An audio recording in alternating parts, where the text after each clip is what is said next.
If you ever begged for Dunkaroos in your lunchbox, you're not ready for this nostalgia bomb. The 1990s were neon, noisy, and deliciously over the top. Some recipes were comforting, others were straight-up chaos in a bowl. But all 100 shaped the way a generation ate, and they're worth tasting one more time. Speaking of comfort food that doesn't ever really get old, let's talk about Big Mama's egg pie. Funny name, right? A lot of people think the title came from the rural South. There, the mom of the family was often always in charge of deciding how the family would eat, a lot more so than other communities. They became known affectionately as Big Mamas, and it was a pretty cute honorific for Southern Black families. That's how they'd refer to the grandma or the eldest woman in the family who would cook all the delicious things you guys grew up on, like this pie here. When the Great Migration happened and those communities first flocked to America, they brought over a slew of family-friendly recipes with them, this egg custard pie being one of them. I didn't really get it either until I found out the history behind egg pie and how it's a staple of Southern homes. Basically, if you live up there, you've been around the block with this pie a few times. The custard eggs really need to be whisked properly to get it right though, but that's something grandmas, or as this dish would refer to them, Big Mamas were pretty well acquainted with. The best thing about custard pies was probably how easy it was to make them, which is also how they ended up getting so popular in the first palace. The ingredients were something you'd find around anywhere, really. You don't get a gray hair cooking food for a family on a yearly basis and come out of it with no tricks with basic things.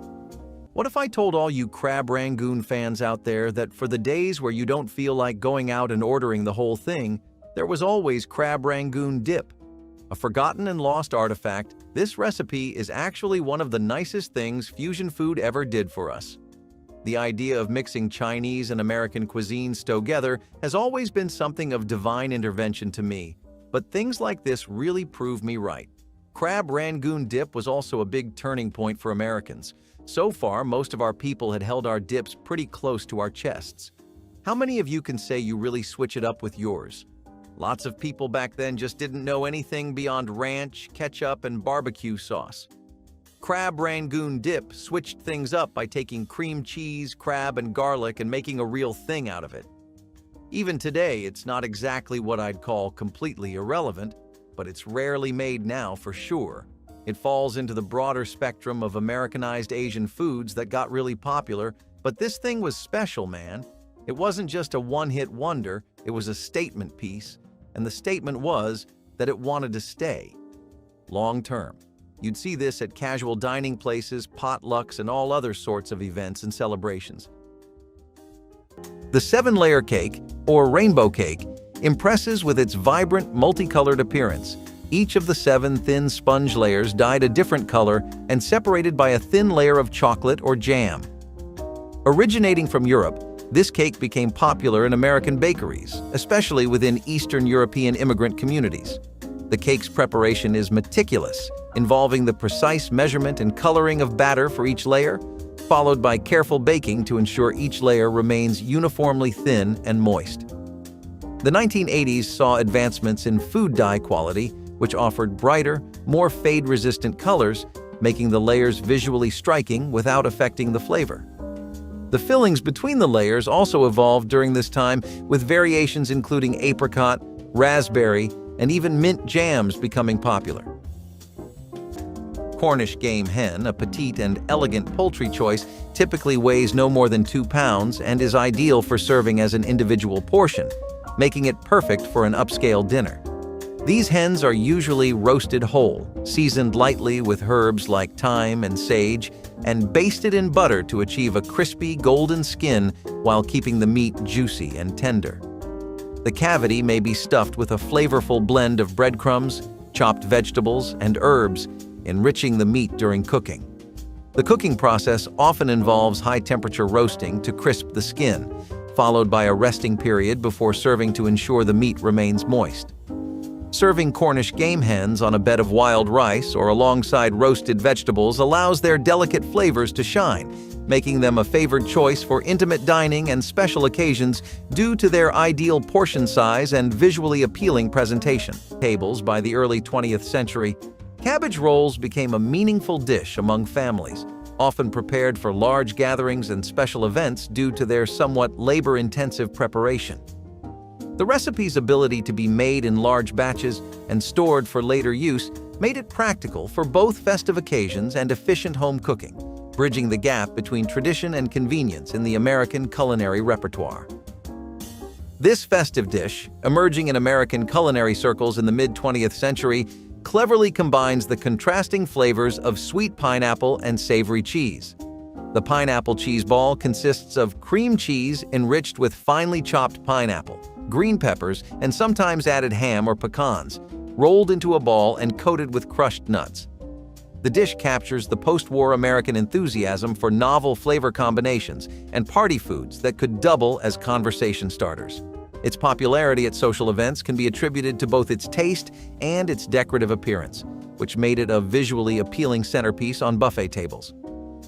The pineapple cheese ball also illustrates the period's innovation in using canned ingredients, which were celebrated for their convenience and year-round availability, allowing hosts to whip up impressive treats without extensive preparation. Potato patties are a creative and delicious way to utilize leftover ingredients, transforming simple mashed potatoes into something special.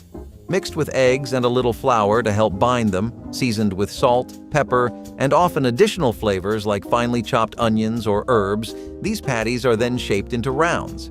The next step involves pan-frying them in a little oil until each side turns golden brown and crispy, creating a delightful contrast to the soft interior. Each batch can be made efficiently, serving many students without requiring extensive cooking time.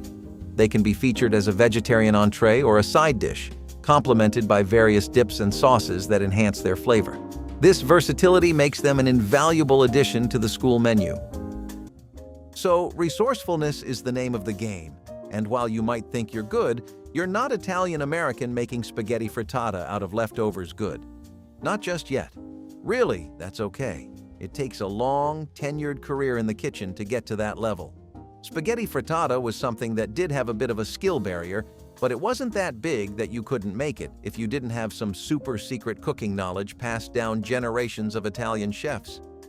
There was just an obvious difference between when someone who was from the country made it and when a novice American cook did. Still, the recipe got popularized enough that everyone got experienced with it. Families wouldn't waste anything in the 90s, especially not eggs, cheese, vegetables, or meats.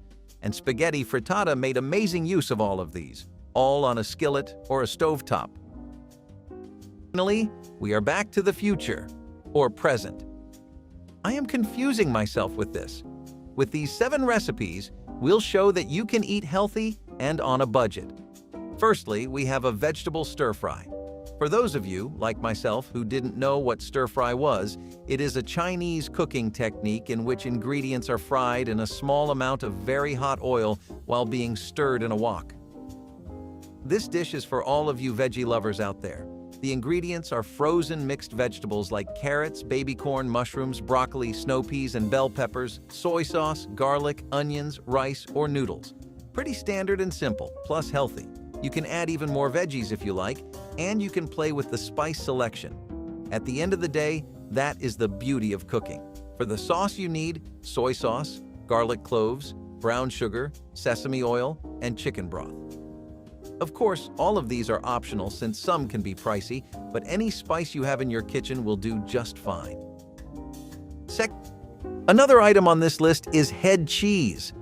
Don't let the name fool you. There's no cheese in head cheese. Instead, it's a terrine or meat jelly made from the flesh of a pig or calf's head. Sounds appetizing, right?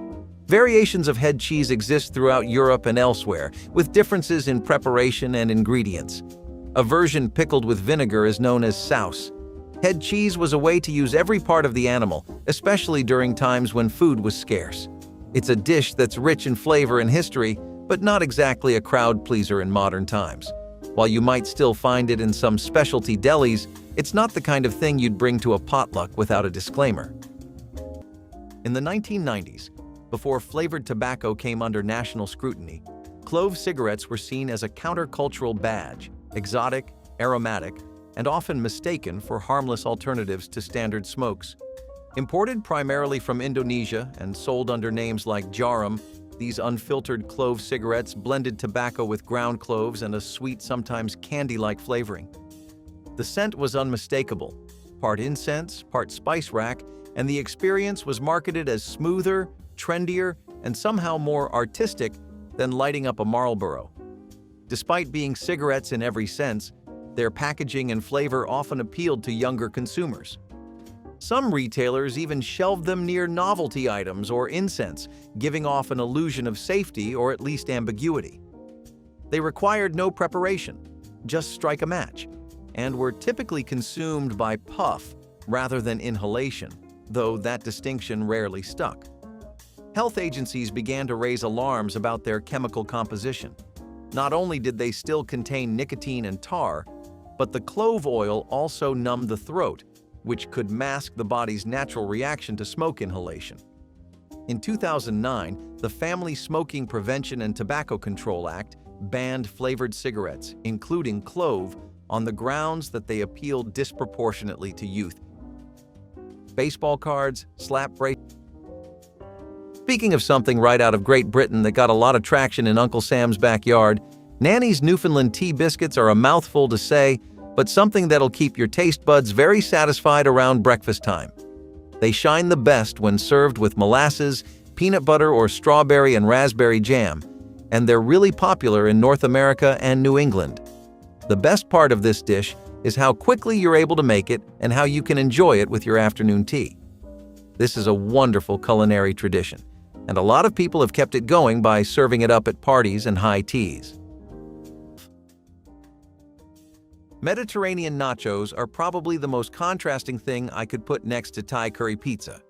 On one hand, you have that pizza, which was just a good moment for like 9 out of 10 people. On the other hand, you have Mediterranean nachos, which are a perfect example of how you take from a culture and mix it with your own to create something truly special. Here, you had all the beautiful things and flavors you would typically come to associate with Mediterranean cuisine, such as hummus, tzatziki, grilled meats, and the freshest olives you'll ever see. Then you have Mexican goodness in the form of the best nachos you've ever had. What do you get? One of the best party foods of the 1900s overall, and definitely of the 1990s. It became such a massive party snack that lots of restaurants started incorporating Mediterranean nachos into their menus and specials so that people who were needing to buy in bulk could always have options. That was where the money was to be made, you know?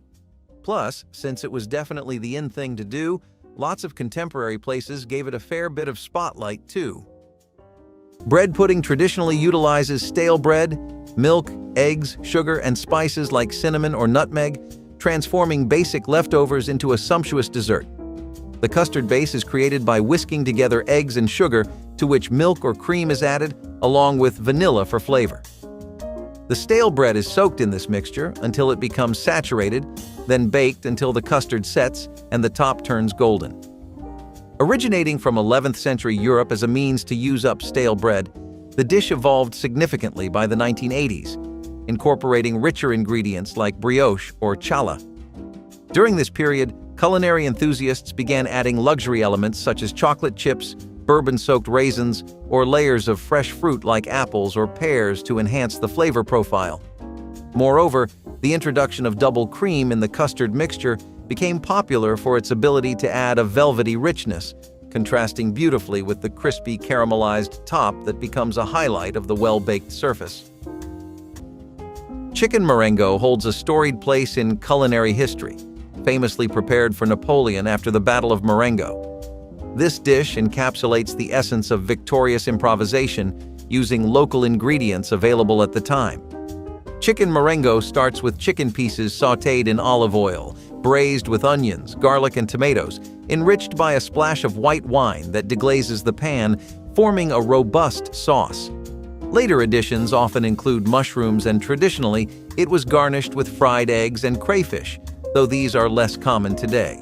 The slow simmering melds all the flavors beautifully, allowing the tomatoes to break down and create a rich, savory sauce that complements the tender chicken perfectly.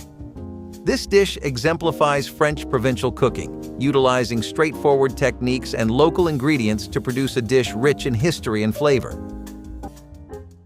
Cowboy stew is a robust concoction traditionally associated with the outdoor cooking of American cattle herders. This dish typically includes a base of ground beef or other meat, combined with a hearty blend of potatoes, onions, beans, corn, and tomatoes, stewed in a richly seasoned broth.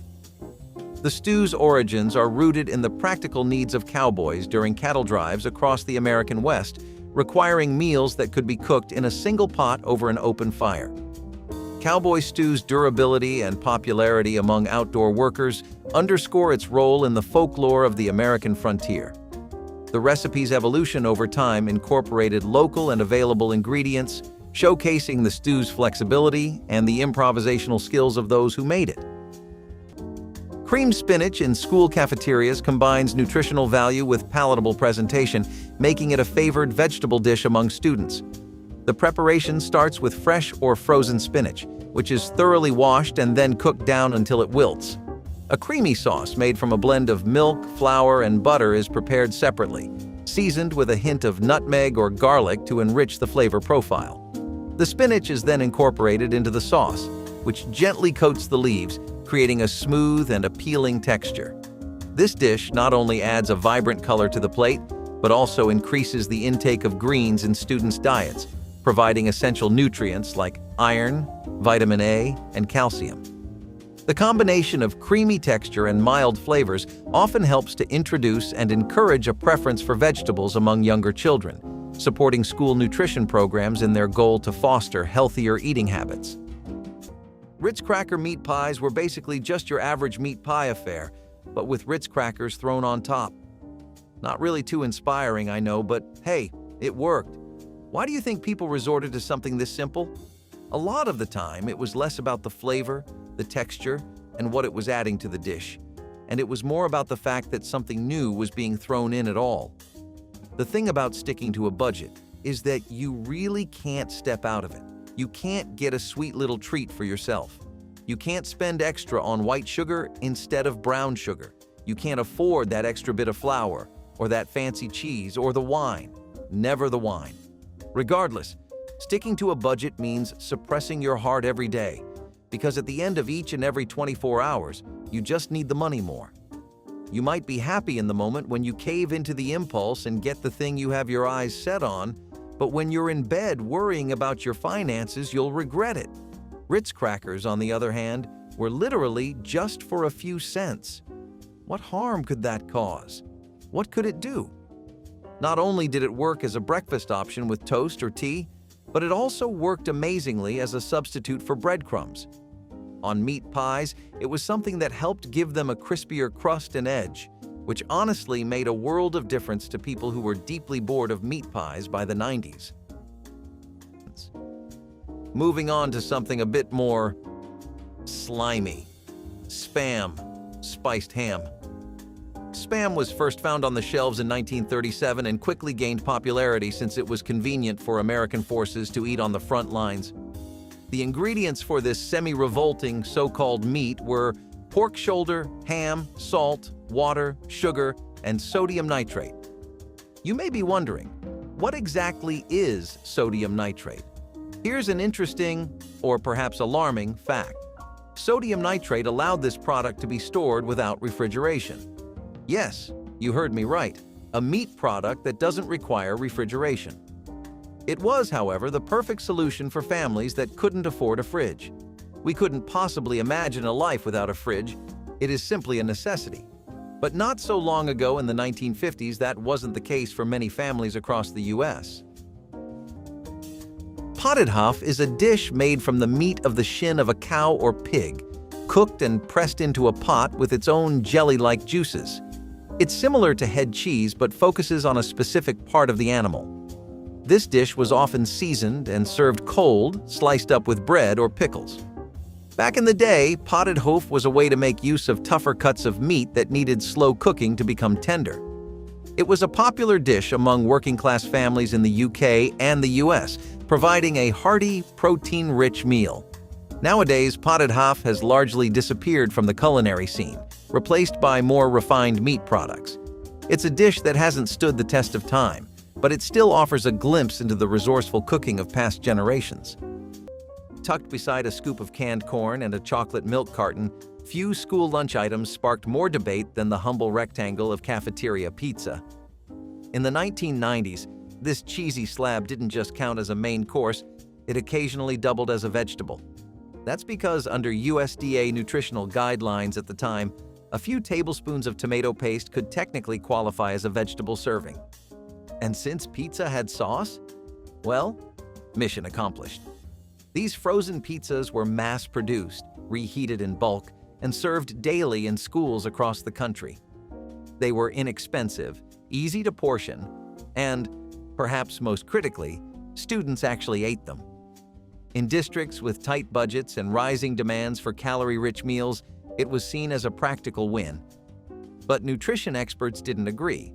Critics pointed out that high sodium, saturated fat, and minimal fresh produce weren't exactly promoting lifelong health. The issue resurfaced in 2011, when proposed changes to school meal regulations attempted to strike pizza's veggie status from the record. So your idea of a salad is probably a lot of greens, some vinegar, a bit of French dressing here and there. You know, things still within the bounds of sanity, of rationality. I mean, salads are supposed to be the poster boys for healthy eating, aren't they? So, what do you and I make of a strawberry pretzel Jell-O salad? Let's take a look at this dish. It's definitely a big part of what you would call retro American culture, and it was very common during wintertime holidays and potlucks. It's really important that you let each layer of this rest and set properly because it's not just an assortment of veggies you can toss in and mix. The pretzel crust, the cream cheese, the Jell-O layer, and the base all need to be set properly before the next one's added and chilled. It sounds like a lot of work, but I promise you, it really is an experience. I guess the saddest part about this dish is that it's completely a forgotten memory in the history of American cookbooks now. There was time in the middle of the 1900s that was really characterized by one thing and one thing only: creativity. You might be surprised to hear a salad like this exists, but back then people were making all kinds of colorful layered dishes that had explosive flavor profiles and would never shy away from the flavors their ingredients presented. Healthier versions of this salad used things like sugar-free Jell-O, but it was never really a dish that was healthy to begin with. It was one of the best things to throw at a birthday party or for a cookout when you needed a break from the pork and the beef. As far as exciting food goes, don't let this one dish make you think the 90s had no bang for your buck. Nothing that would get your heartbeat racing, because they definitely did. The 1990s were the first time people started having those Asian barbecue chicken wraps you see in street food stalls everywhere and in people's hands while they rush their way to work too. Now, it's not really too clear who was the first person that ever made this. Some people think that it was an Asian fusion food chef that attended a food expo and tried the idea for the first time there, making a wrap with key ingredients used in Asian dishes. Some people think it was restaurants like P.F. Chang's and Chili's, which really showed the country the massive amounts of potential there was to be had in using things like hoisin and soy sauce and throwing in some Korean barbecue. I remember people literally waiting in lines before their shift would start for the ones with teriyaki sauce. Seriously, it was a whole thing, and it pretty much still is.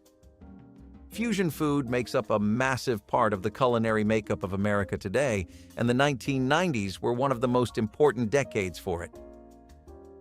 Jell-O 1, 2, 3 was a distinctive dessert product introduced by Jell-O in the 1970s, known for its ability to separate into 3 layers as it settled: a creamy top, a mousse-like middle, and a clear Jell-O base.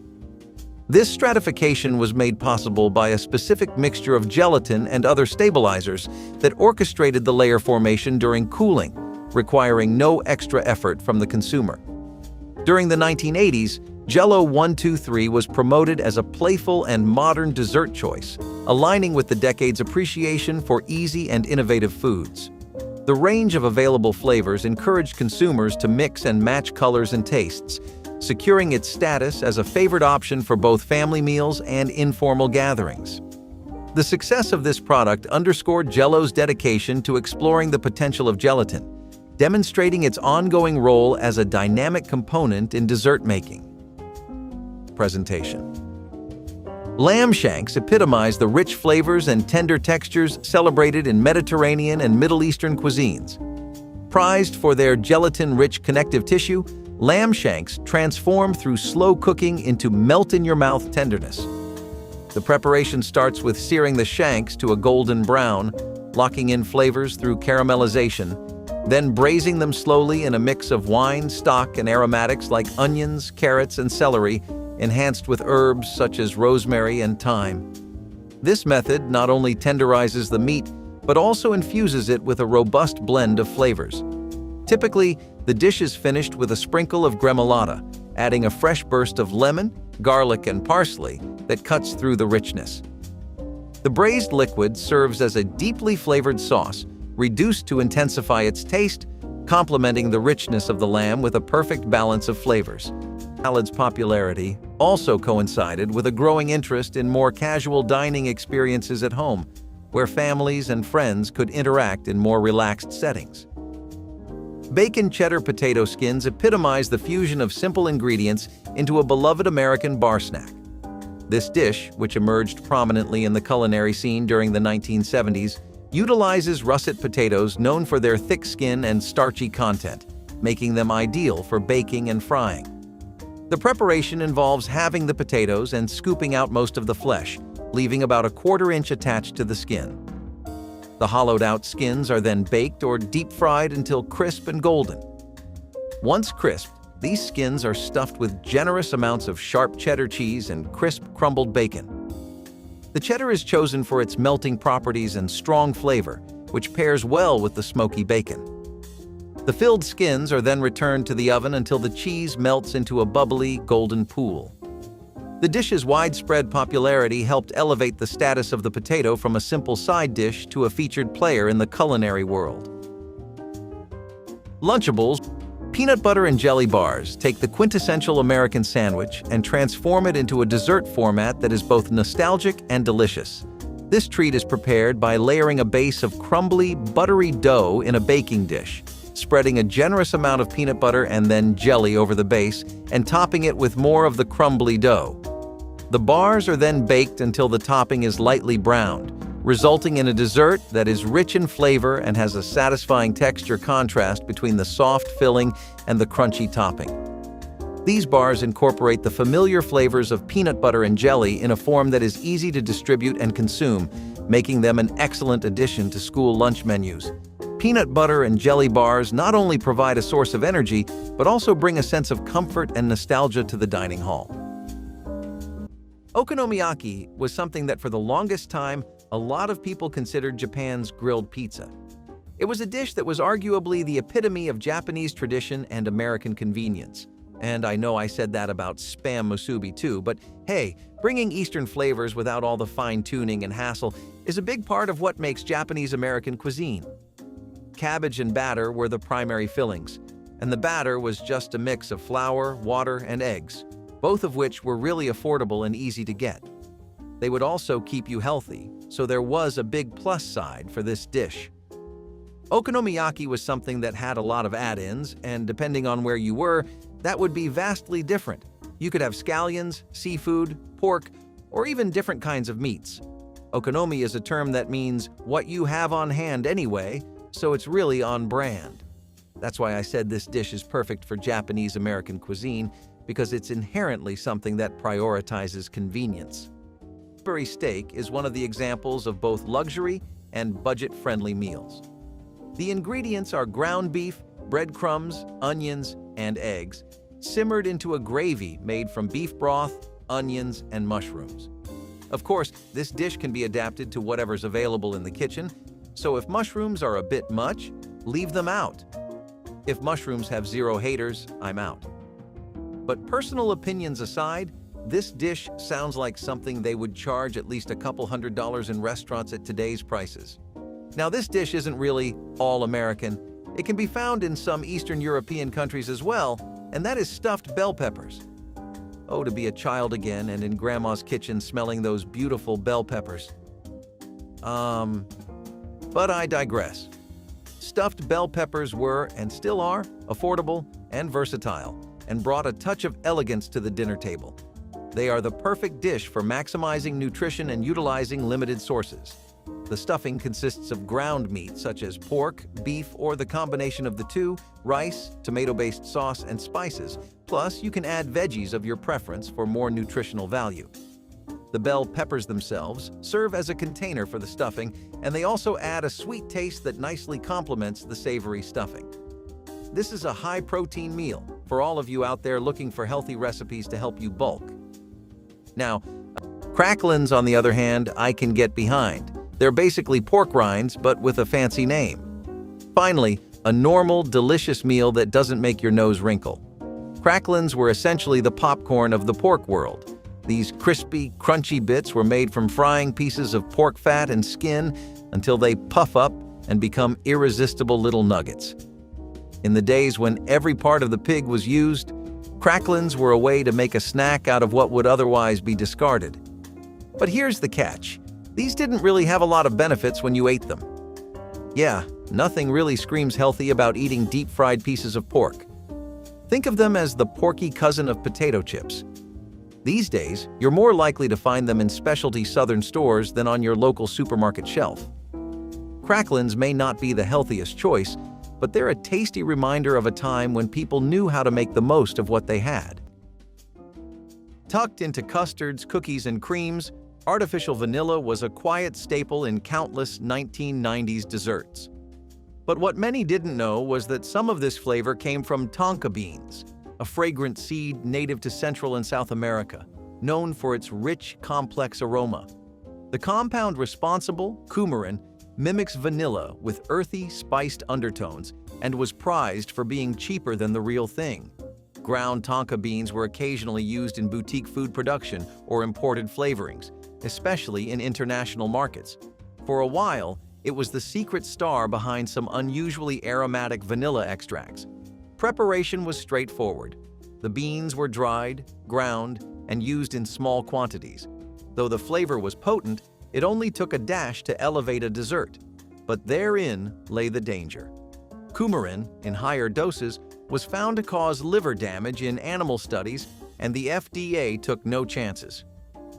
As early as 1954, the use of tonka beans in food was banned in the US, but enforcement was inconsistent. By the 1990s, increased food safety inspections brought it under stricter regulation. While the ban remains in effect, tonka beans are still legal to possess and use in non-edible products like perfumes. Okay, I know you're getting just a little bit tired of hearing about the South. But it's not my fault that so many of America's best hits in the 20th century, like Southern sweet tea, are from there. Sure, they might be mostly forgotten now, but if you go just a little back into their heyday, you'll find one of the tea from the most well-detailed and in-depth cups of tea you'll ever have. While the only ones you'd find these days having a genuine cup of green tea are suburban wives who have the time to spend fine-tuning every part of their health, or men who think herbal green teas excuse pounds of bacon and beers over the weekend, Southern sweet tea became a classic for a good reason. That reason was the Prohibition, when alcohol in general was banned for 13 straight years. Back then, people didn't have non-alcoholic beverages like they do today. Sure, there was root beer, but who really cares about that besides 16-year-olds? And don't even get me started on how awful non-alcoholic wine used to be. There was one savior that was slowly making its way into the social zeitgeist of American cooking, though. That was black tea. Because while Americans usually had green tea right from China, after the war, America and China weren't so friendly. As a result, they didn't share much either. They then started importing black tea from Sri Lanka and India, which was popularized as sweet tea in the South due to the insane amount of sugar and sometimes corn syrup they would add to this. It would be added hot, then served over ice, so it was really a great alternative to alcohol. It had everything you wanted in tea, and it worked really well if you added lemon into it too. The barbecue cornbread skillet is a big example of how comfort food was the next goal America was aiming for. Except it was never really comfort food as you and I would imagine it, or even as most people would. It was a kind of national shift towards the lazier and easier kinds of meals. This was also something that popped right around the end of the 1990s and had its real peak during the 2000s. But despite that, it didn't last long, which, don't worry, I'll be telling you all about why that happened. Now, cornbread skillet was already growing into popularity, and since this was a one-pot dish and only needed a skillet, it was getting really cozy with most home chefs. You also have to consider one thing, which is that by now people had really settled into a culture of work and just having their entire day revolve around that 9 to 5. By the end of it, they really did not have the stamina for any long drawn-out cooking sessions in the kitchen. While barbecue chicken cornbread tried its best to take several influences from throughout the 20th century, like the cornbread, the use of only the skillet or the barbecue chicken, all of which were real popular, it failed to last because unfortunately, there just wasn't enough going on to warrant lots of people keeping it in rotation. Also, thanks to social media, the concept of a trend in general became a lot more fast-paced than it used to be, so any new idea had to work that much harder to keep up. Texas sheet cake is renowned for its rich, fudgy icing and moist chocolate base, traditionally baked in a large, flat baking sheet. This cake is particularly noted for its method of pouring warm icing over the hot cake, allowing the icing to partially soak into the top layer of the cake, creating a uniquely moist texture. The traditional recipe uses everyday ingredients like flour, sugar, buttermilk, and cocoa.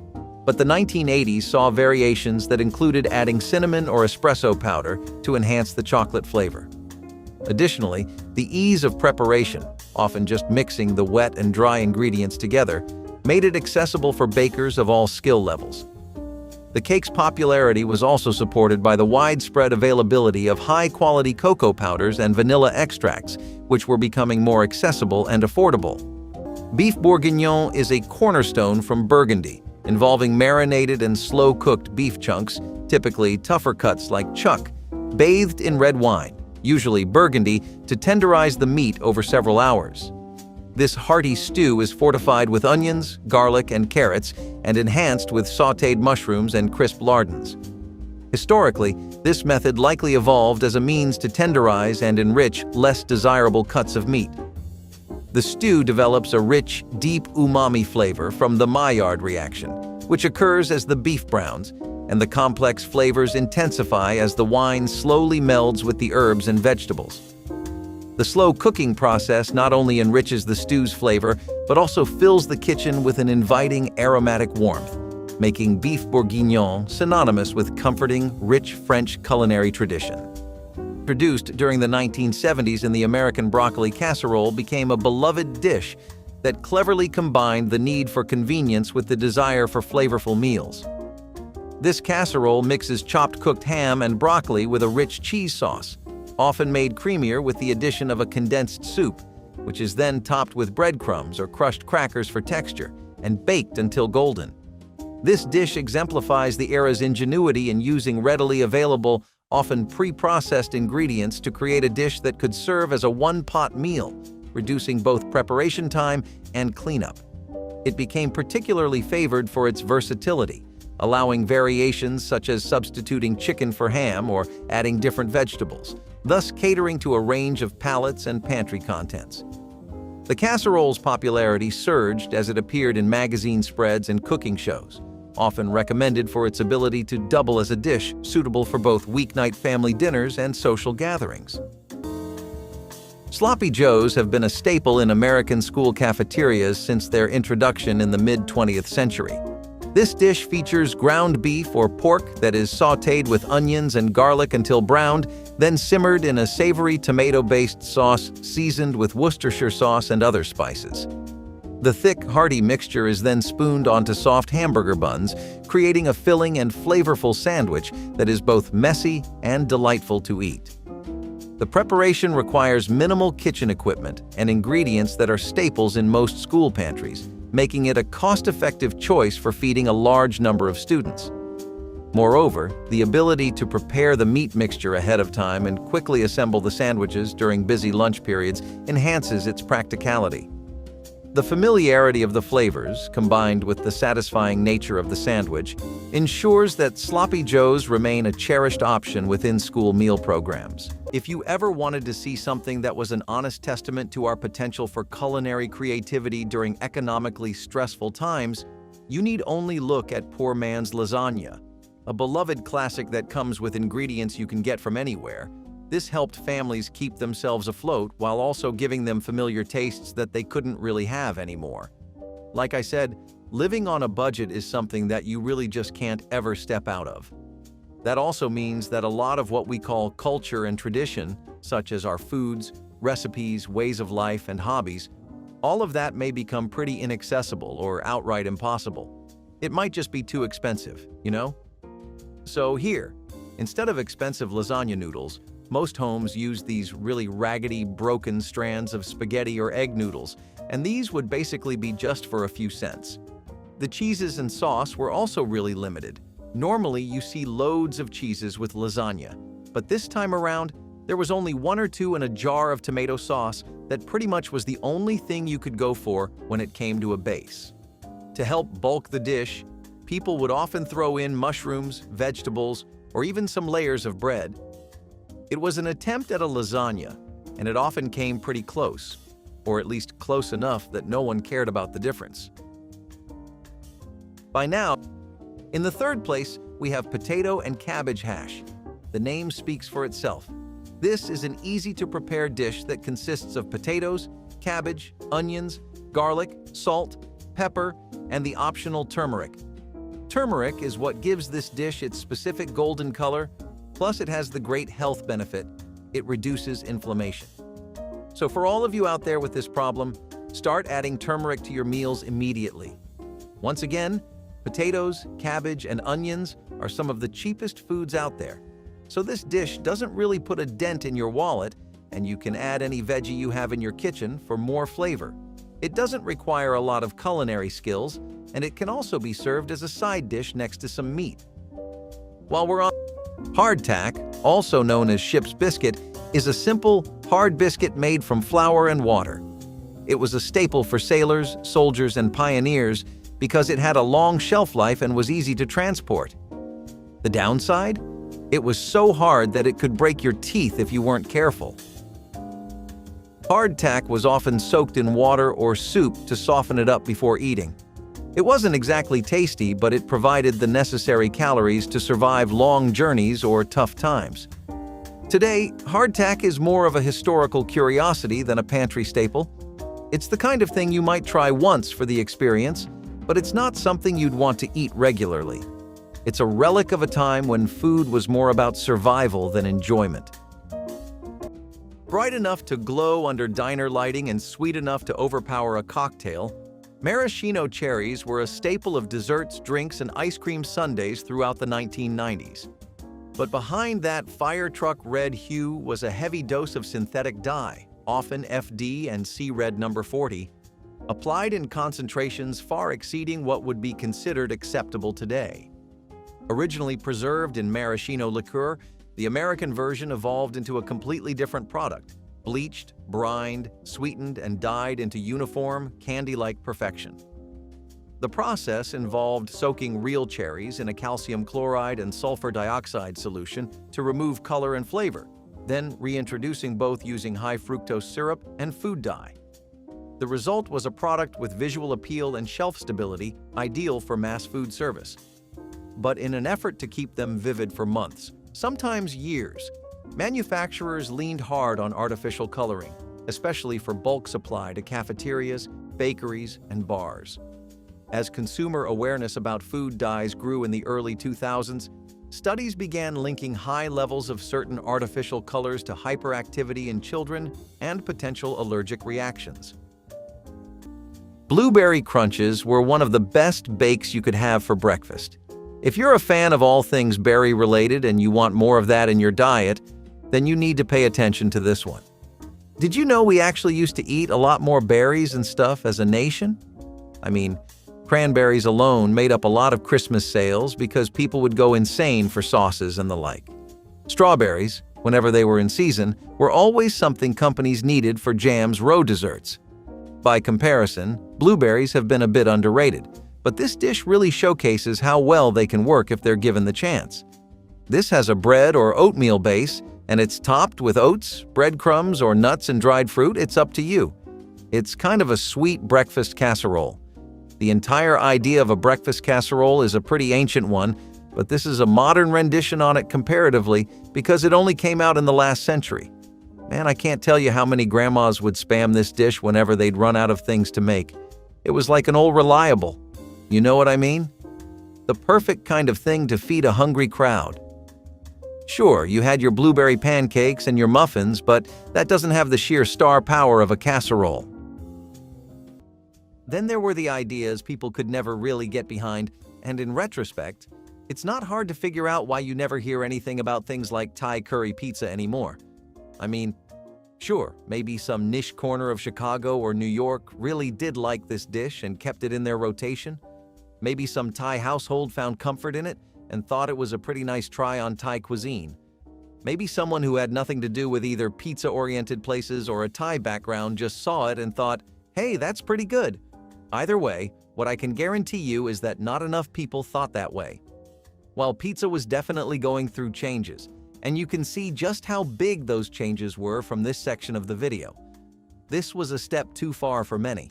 It was really just something that those craft pizza spots and fusion restaurants would put on their menu, and a big part of their sales were people coming in for the novelty and factor and to bandwagon on the trend. Both are things that eventually die out, and usually pretty fast, so you can put two and two together and perform the autopsy on this one yourself. Coconut cream pie is distinguished by its creamy, custard-like filling that blends eggs, sugar, and coconut milk, poured into a flaky pastry crust and topped with whipped cream and toasted coconut flakes. The pie's traditional recipe was enhanced in the 1980s with the introduction of high-quality coconut milk, which provided a richer coconut flavor and smoother custard consistency. The pie crust is typically pre-baked, a technique known as blind baking, to prevent it from becoming soggy once the wet filling is added. Innovations during the 1980s included the use of shredded coconut in the crust itself, adding texture and reinforcing the coconut flavor throughout the dessert.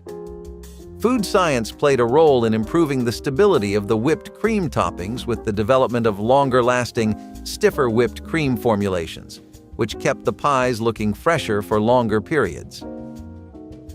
Introduced during the late 1980s as American interest in Asian cuisine surged, pineapple ginger chicken stir-fry represents a fusion that captures the essence of both American and Asian tastes. This dish combines juicy, sautéed chicken pieces with sharp ginger and sweet pineapple, delivering a dish that bursts with contrasting flavors. The addition of bell peppers and onions adds a crunchy texture, enhancing the overall sensory experience. The use of ginger, not only for its flavor but also for its reputed health benefits, coincided with a growing American fascination with healthier eating options. It exemplifies how global ingredients were becoming more accessible in local supermarkets, enabling home cooks to explore international recipes with ease. As Mediterranean diets gained popularity in the United States for their health benefits, the layered Mediterranean dip emerged as a favored choice for its delectable mix of flavors and healthful attributes. Widely introduced in the 1990s, this dish layers hummus, tzatziki, olives, diced tomatoes, cucumbers, and feta cheese, each layer offering a unique texture and flavor. Though traditionally served with pita chips as an appetizer, this dish also serves beautifully as a substantial lunch option, especially when paired with a fresh salad or grilled vegetables. Its popularity highlights a growing American trend towards dishes that are not only nutritious, but also substantial enough to serve as a main course at casual lunches or gatherings. Fish sticks became part of the school lunch menu shortly after their commercial introduction in the 1950s. Made from white fish like cod or pollock, these sticks are cut into manageable pieces, breaded and then deep-fried or baked to create a crispy exterior with a tender and flaky interior. This preparation method not only makes fish sticks easy to eat, but also appealing to the palates of young students who may otherwise be reluctant to consume fish. The breading, often seasoned with spices and herbs, adds a savory flavor that complements the mild taste of the fish, making it a popular choice in school cafeterias. Fish sticks are typically served with tartar sauce or ketchup and a side of vegetables, providing a balanced meal with proteins, carbs, and vitamins. Their ease of preparation, including the ability to cook them from frozen, aligns well with the needs of large-scale meal production typical in schools. Hot Pockets are something we know today as a national phenomenon. They got to that title in the 1980s and 1990s, but the concept of a quick and easy microwavable snack was something that emerged from the 90s. People wanted a snack that could actually double as a meal, and the idea of convenience food was something that was already etching itself into people's minds. Hot Pockets were just this dough casing that had a bunch of fillings. You had your classic pepperoni pizza, ham and cheese, and a lot more.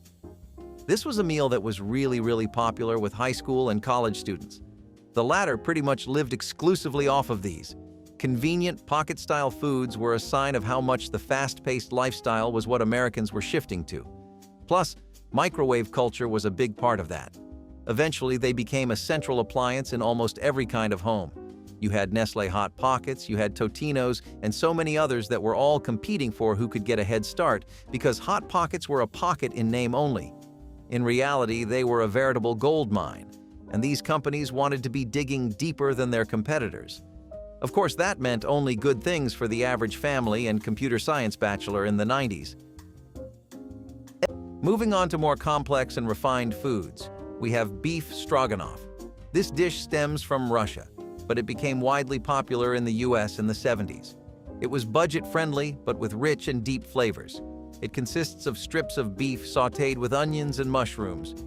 The creamy sauce was made from sour cream, broth, and mustard.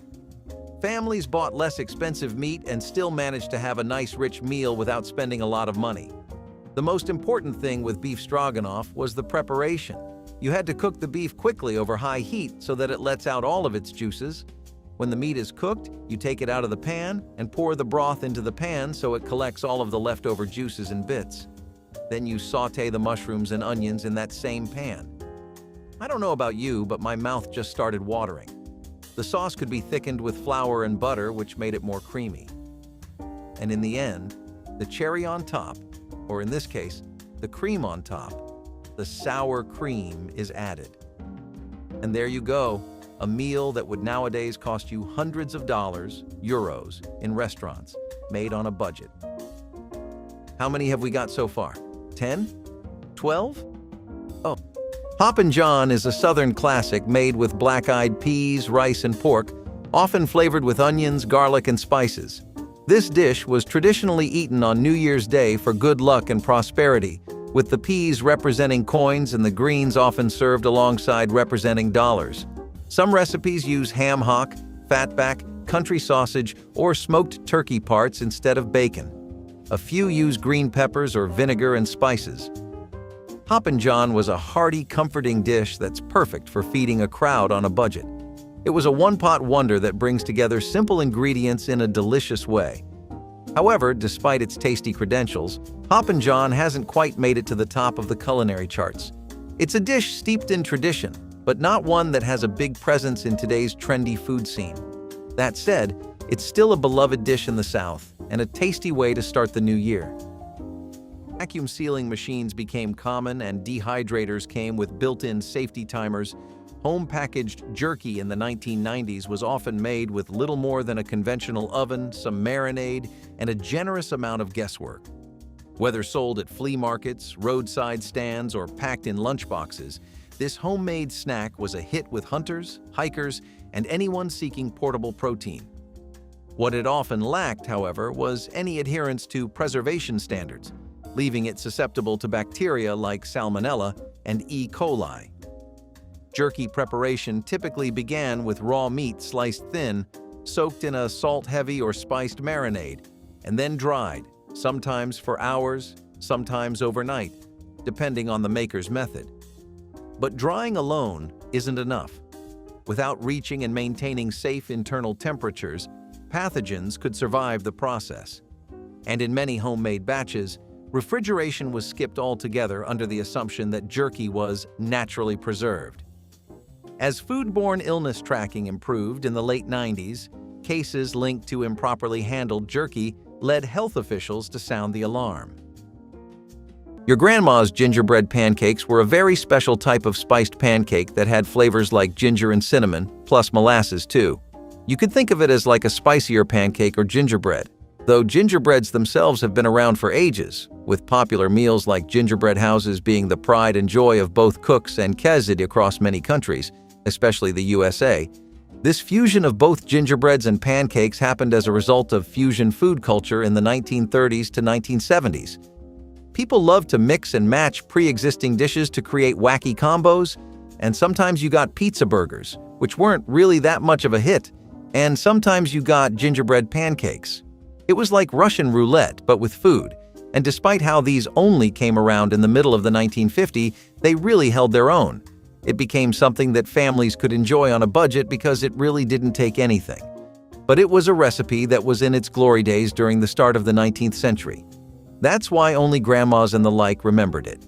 It has all the sweetness of a regular pancake, but it has a slightly spicier aftertaste too, thanks to the cinnamon and ginger.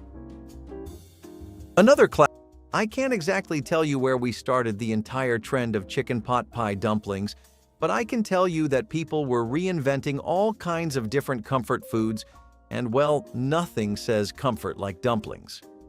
People began to grow very tired of the typical way of making things and eating them in case you haven't been able to tell, and most of them were just looking for something new wherever they could find it.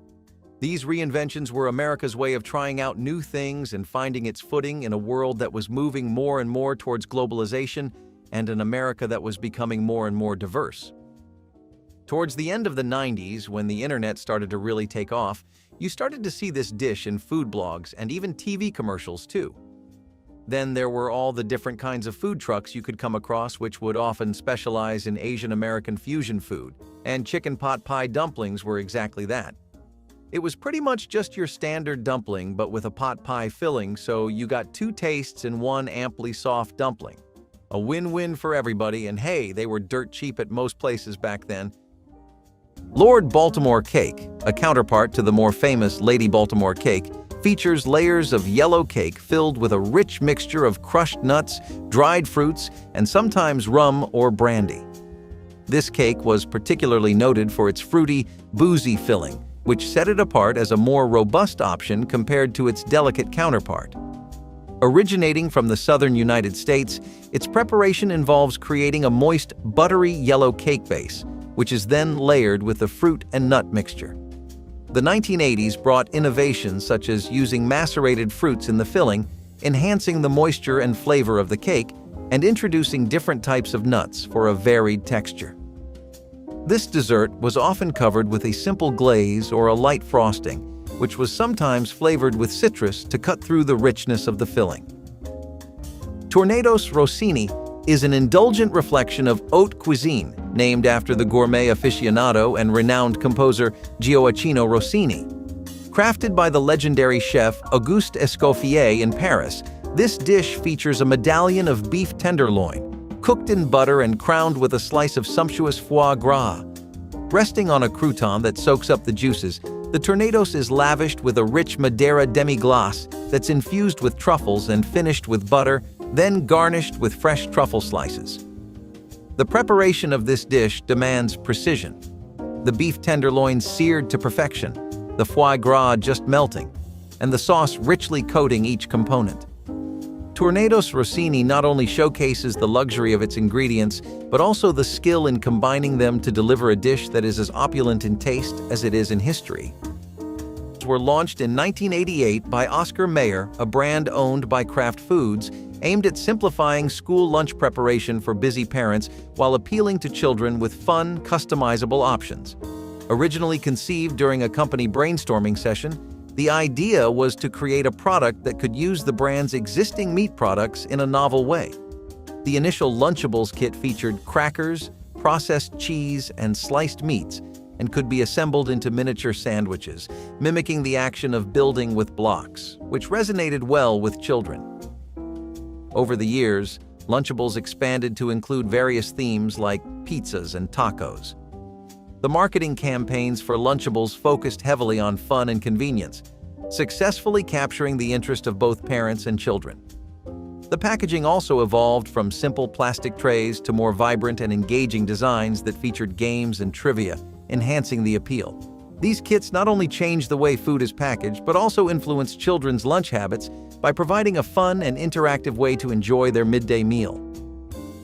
Combining two iconic American fast foods, the cheeseburger and French fries, into one dish, the cheeseburger French fry casserole emerged as a popular meal option in the late 1980s. This casserole layers seasoned ground beef mixed with ketchup, mustard, and chopped onions, topped with a layer of French fries, sprinkled with shredded cheese, and baked until golden and bubbly. Introduced in the kitchens of inventive home cooks during the 1990s, this casserole was a response to a growing interest in recreating fast food favorites at home, offering a fun and fuss-free dinner option that delighted both kids and adults alike. Creamed corn is prepared by cooking sweet corn kernels until tender and then mixing them with a creamy sauce made from milk, butter, and a thickener such as flour or cornstarch. Seasoned lightly, usually with salt and pepper, and sometimes enhanced with sugar to bring out the natural sweetness of the corn, creamed corn is a favorite in school cafeterias for its smooth, slightly sweet flavor profile that appeals to young eaters. This dish serves as an excellent way to incorporate vegetables into students' diets in a form that is generally more palatable to children who may be picky eaters. Its popularity in schools is reinforced by its nutritional content, offering a good source of fiber and vitamins while being gentle on young stomachs. Creamed corn's ability to be kept warm in serving trays without losing texture or flavor makes it particularly suited to the cafeteria setting, where dishes need to remain appealing throughout the serving period. In the 1970s, almost every kind of home, especially the ones that didn't have a lot of income to work with, whether they were situated in urban centers or rural outskirts, relied on basically just winging it. Recipes had to be flexible and adaptable, and the ingredients in them had to have easy and cheap substitutes. A pound of pasta may have just been a few dollars, but it was something that would last you for so many meals. Beans, on the other hand, were as cheap as they could get. For around 50 cents or $1, you could have an entire can. Mayonnaise wasn't ever something you would associate with pasta or beans, but that's exactly where we're going. The funny thing about being broke is it can make you part with tradition real fast. Even Italian traditionalists that would, in any other circumstance, be pretty opinionated about the use of mayonnaise in pasta would have it that way with beans. You could have a creamy dressing that turned pasta into something more, and it was also something that let families experiment and see what works best for them. You could find it all over the South and North. Instead of one specific city, this dish simply just endured throughout the country. Another soup you should definitely make this fall and stay on budget is potato soup. This is for all you creamy soup lovers. Listen up. What you need is potatoes, of course, onion, garlic, vegetable broth, milk or cream. Now, milk and cream are optional, but they add to the creaminess of the soup. The preparation is pretty simple, but here's a little tip for you. Puree at least half of the potatoes to get that good, creamy texture. And please, for the love of God, make sure all the potatoes are cooked properly. Nobody likes biting into the uncooked potato. Ugh, I got chills down my spine just thinking about it. This soup is perfect for unlocking your inner chef because it gives you the freedom to experiment quite a bit. You can add some leftover bacon to it, some chives if you like, and like with any recipe, you can play with the seasoning. It's an amazing cheap dish that anyone can afford, and it's a good meal stretch. Sorrel soup is made from the sorrel plant, known for its tart, lemony flavor. This leafy green was often used in soups and stews, providing a bright, tangy taste that could liven up simple ingredients. Sorrel soup was especially popular in Eastern European and Middle Eastern cuisines, where it was often served with a dollop of cream or a boiled egg. Sorrel itself is a bit of a forgotten green these days, overshadowed by kale, spinach, and other more common leafy vegetables. Sorrel soup hasn't exactly made a splash in the modern culinary scene, but it's still a dish that holds a special place in the hearts of those who grew up with it. It's a refreshing, light soup that's perfect for a spring or summer meal, but it's not something you'll find on many restaurant menus today. In dorm rooms, office break rooms, and kitchens on tight budgets, Few items were as universally relied upon in the 1990s as instant ramen. Cheap, fast, and shelf-stable, it delivered flavor on demand, thanks largely to one key ingredient: monosodium glutamate, better known as MSG. Long before nutrition labels required full transparency, these MSG-laden noodles were consumed by the crate, with little awareness of what was actually inside those shiny silver seasoning packets. Preparation was a breeze. Boil water, add noodles, stir in the powder, and in 3 minutes, dinner was served. The flavor hit hard because MSG enhances umami, that savory depth found naturally in meats and broths. In processed ramen, it helped mask the lack of fresh ingredients and created a crave-worthy taste profile that kept consumers coming back. During the 90s, MSG wasn't regulated the way it is today. Though the FDA considered it generally recognized as safe, there were no requirements to disclose exact quantities, and international brands often had looser standards.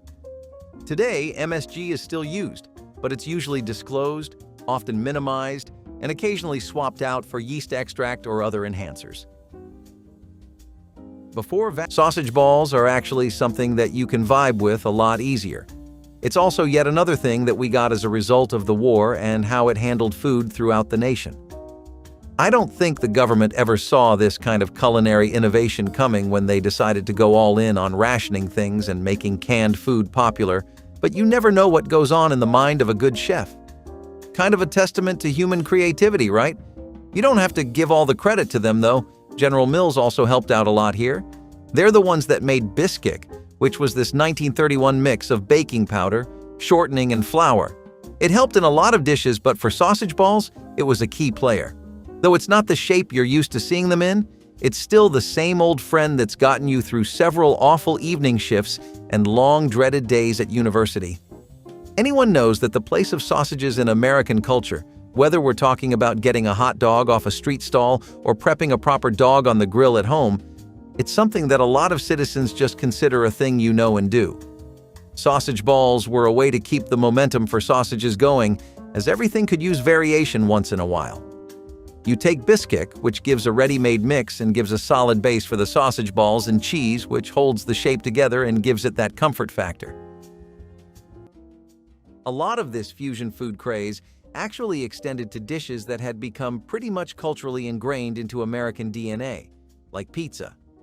The natural extension of the idea of a pizza was to apply it to other things, as a stuffing, apparently. Not sure what the thought process there was, but that's how we got pizza stuffed mushrooms. Again, though, it shows you the shift towards appetizers because while pizza itself is arguably the most iconic main course of all time, pizza stuffed mushrooms are something you serve at a cocktail party or a Christmas gathering because they're bite-sized. The fusion and fun aspect of all of it was really what people were prioritizing and looking for. That doesn't mean the experiment had no value, because these dishes really hit the sweet spot. A lot of people would use fresh mushrooms and even stuff in sausages and breadcrumbs there, which added to the overall appeal. It's just that there were lots of people who were kind of struggling to get by with how quickly everything was shifting towards appetizers, that's all.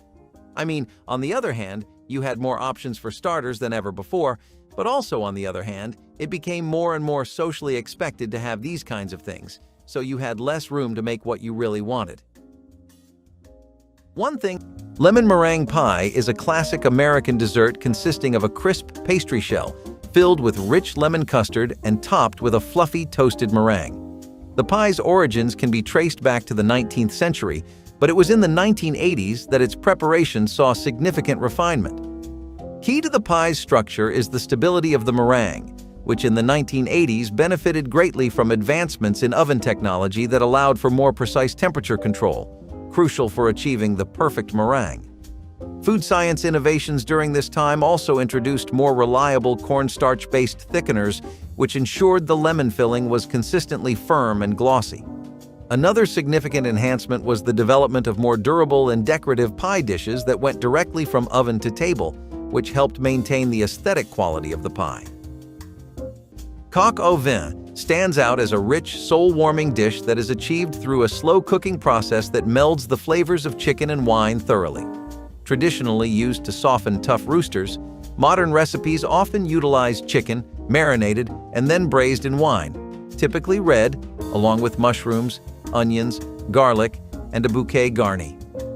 Initially, the chicken is seared until golden, then simmered slowly with lardons, which infuse a smoky depth. This technique showcases French braising skills, starting with a high sear followed by a gentle, prolonged cooking in a covered pot, allowing the intricate flavors to blend and enhance the meat. The selection of wine is pivotal, forming a flavorful sauce base that deeply seasons the chicken, transforming it into a hearty, deeply satisfying stew that exemplifies rustic yet refined French cooking. Cornbread-topped frijoles blends the heartiness of traditional Mexican beans with the comfort of Southern American cornbread, creating a casserole that is both nourishing and satisfying. This dish layers seasoned beans, often pintos or black beans, cooked with peppers, onions, and spices, topped with a layer of cornbread batter that bakes into a crusty topping. Originating from a blend of Native American and Mexican cooking techniques, the dish was adapted over time to include a variety of beans and sometimes meat, making each rendition a local specialty. The dish not only satisfies with its rich flavors and textures, but also serves as a practical one-dish meal that could easily feed a family or a gathering. Cornbread-topped frijoles became favored for its economical use of basic pantry staples and its ability to be prepared ahead of time, making it ideal for communal meals and family dinners. Boiled hot dogs have been a long-standing favorite in American school cafeterias, known for their simple, tasty, and quick preparation. Made from a blend of beef and pork, these hot dogs are seasoned and boiled, served in a soft bun with a variety of condiments like ketchup, mustard, and relish. This cooking method is particularly effective in school environments as it allows for hot dogs to be prepared en masse and kept warm. The simplicity of boiled hot dogs makes them a reliable choice for school cafeterias, where the lunch period is often brief and the demand for quick service is high. Additionally, the familiarity and ease of customization of hot dogs meet diverse student preferences, making them a popular and comforting choice. This meal option not only satisfies hunger swiftly, but also aligns with the logistical needs of serving hundreds of students. Remember toaster strudels? I wouldn't blame you if you didn't. So far, we have Hot Pockets and Eggo waffles, which pretty much could be breakfast, lunch, and dinner on their own. But that wouldn't be really sustainable, would it? Instead, what would be best is if there were an easy and accessible frozen pastry that could help you make a quick and easy breakfast option. Oh wait, that's exactly what we have toaster strudels for. The thing about these is that, again, they benefited from competition a lot, like how it was with Hot Pockets. By they, I mean us, since it meant that no company could really price them higher than what everyone else was charging. You had an awful lot of flavors for this too. You had strawberry, blueberry, apple, and vanilla, and they'd even throw in a neat little icing packet so that you could drizzle it on top. In times like the inflation spikes that were so common throughout the 90s, small and cheap comforts like this made the difference between a bad day and a good one. The versatile appeal of these also meant that even children could enjoy them, which was honestly really great since it was something that could fit everyone's palate. Again, I know I said that we're moving away from canned food, but this is more sophisticated. Chicken a la king. This was quite a staple of the classic American home in the 70s. This was a go-to dish for families that wanted to have something elegant yet affordable for lunch. Chicken a la king consists of a creamy, buttery sauce made from butter, flour, chicken broth, and milk. Combined with cooked chicken or turkey, mushrooms, peas, and carrots, which add to the texture and the color of the dish, and there you have it. Lunch is served. It was usually served with rice, egg noodles, or some pastry. It was the perfect dish because it allowed families to use any leftover chicken and make a delicious lunch. Chicken a la king was also perfect for stretching ingredients in tough financial times. It was economical and adaptable plus cheap. What more is there? The chance. Chitlins, or chitterlings, are not for the faint of heart. We're talking pig intestines. Yep, you heard that right. These were cleaned, boiled, and sometimes fried up as a delicacy. Well, more like a necessity. Chitlins were a way to make sure no part of the animal went to waste, especially during lean times. They were also sometimes filled with forcemeat to make sausage, and intestines from other animals, such as cow, lamb, goose, and goat, were also used for making chitterlings. This strange delicacy was a traditional food of the southern United States that spread nationwide with the Black migration. These were taken off our dinner tables for better or worse. It's the kind of dish that makes you appreciate how far food has come and perhaps makes you grateful for modern refrigeration and food safety standards. The 1990s often came with a jingle and a shake. Slim Fast, the meal replacement brand that promised a shake for breakfast, a shake for lunch, and a sensible dinner, was everywhere. Backed by television ads and shelves full of ready-to-drink cans and powders, it offered a convenient way to drop pounds without counting calories or cooking meals. What wasn't emphasized, however, was its heavy reliance on artificial sweeteners like aspartame and sucralose, ingredients now facing closer scrutiny. Slim Fast products were designed for ease. Mix with milk or open a can, chill it, drink it. No prep, no cleanup. Their sweet taste masked the fact that sugar content was kept low by design, replaced with synthetic alternatives to maintain flavor without added calories. In the 90s, this was celebrated as science-forward nutrition. But over time, concerns began to grow. While the FDA approved these sweeteners for use, more recent studies have questioned their long-term effects on metabolism, gut health, and even appetite regulation. Several countries have placed limits or warning labels on products containing certain artificial sweeteners, and health advocacy groups have called for clearer labeling in the US. Throughout the night, here's a dish that's actually something that'll get you feeling all warm and fuzzy. After all, what else does a good chiffon cake do? And there's no better one than coconut chiffon cakes. These started becoming popular in the late 1920s, and the earliest reference I could find was of Harry Baker, who kept a secret recipe for 20 years before it finally became public in the 1940s. Before he decided to share his secrets with the wider world, most cakes were pretty heavy and required a lot of batter. That wasn't really to the liking of the upper class, especially when we talk about Hollywood stars who Henry was known to work for. They preferred foreign styles of making cakes, and especially in Europe, chiffon cakes were really popular. Henry got a solid grip on the dish because he prepared so many of them for their special events, and eventually, he developed a perfect recipe that even General Mills had their eye on. When they did get it, they started promoting it in their Betty Crocker recipes, which was a surefire way to bring the cake into the mainstream. That's some real commitment to the bit. But his recipe was sought after because even despite how chiffon cake is naturally a pretty light and airy cake, his was like a floating cloud with the best parts of coconut milk and extract. Also, the shredded coconut on top and the cream of tartar really gave it that finishing touch. Big thing. For those of you who are foodies and die-hard patriots and/or traditionalists, spaghetti pizza casserole might either be blasphemy to your ears and eyes, or it might be the first relieved sigh you take throughout this video. So, some of you might be asking right now why people as a collective gave each other the green light to start putting spaghetti along with pizza in a casserole. Other people, of course, are questioning why this wasn't done sooner. It's meat, and you know that works with casseroles. It's cheese, and you know that's literally a default requirement for casseroles. It's spaghetti, which isn't really your first option for a casserole filling, but it's been known to work in more than one region. By the 1980s, casserole dishes had experienced a massive revival, but that was arguably really short-lived. Pizza, on the other hand, had really become the proverbial piñata of the fusion food movement. It seemed like if there was ever an idea worth trying, you'd apply it on pizza first, then on literally everything else. Spaghetti pizza casserole was an extremely heavy and filling mashup of two iconic standalone dishes, but it was also a really divisive one. That probably does explain why you don't see much of it today, and I think that also settles the argument. It wasn't good enough to last through time. Rainbow sherbet punch, a festive beverage often served at parties and family gatherings, combines rainbow sherbet with a mixture of sodas and fruit juices to create a refreshing, colorful drink.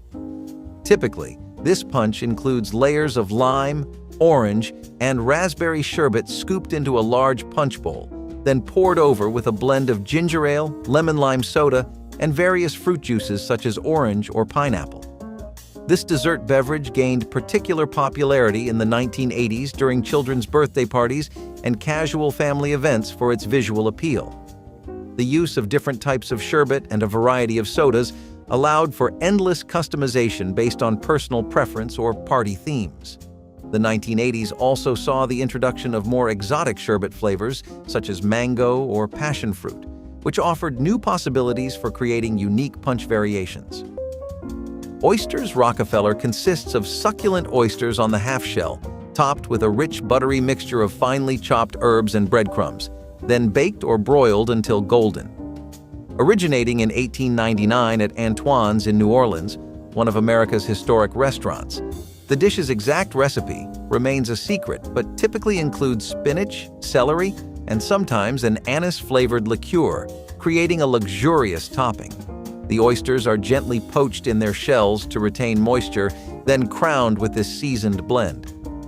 After assembling, they are broiled until the topping bubbles and browns slightly, offering a delightful contrast in textures between the creamy, tender oyster and the crisp, flavorful topping.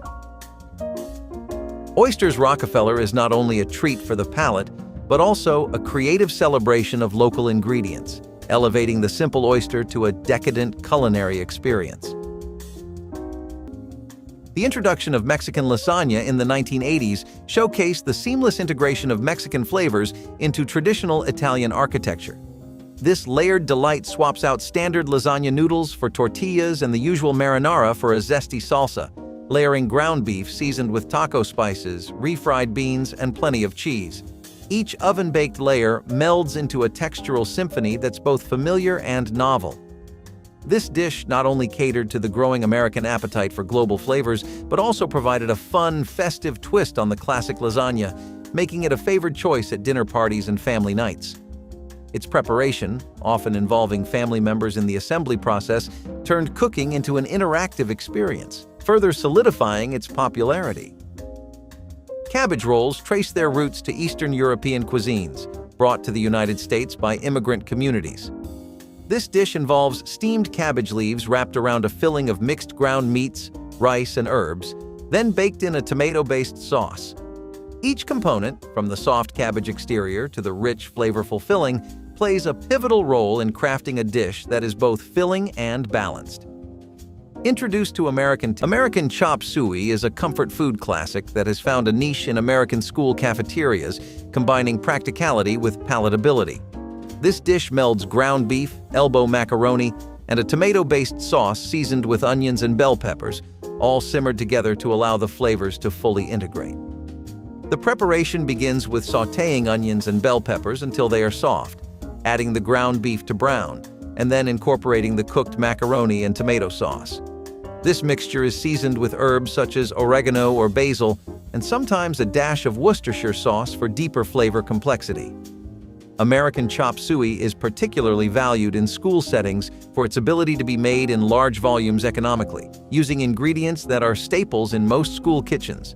It's also well-suited for holding and serving over extended periods, which is essential in a busy cafeteria environment. In the 90s, in that overwhelming decade of innovation, a lot of new things were coming to light.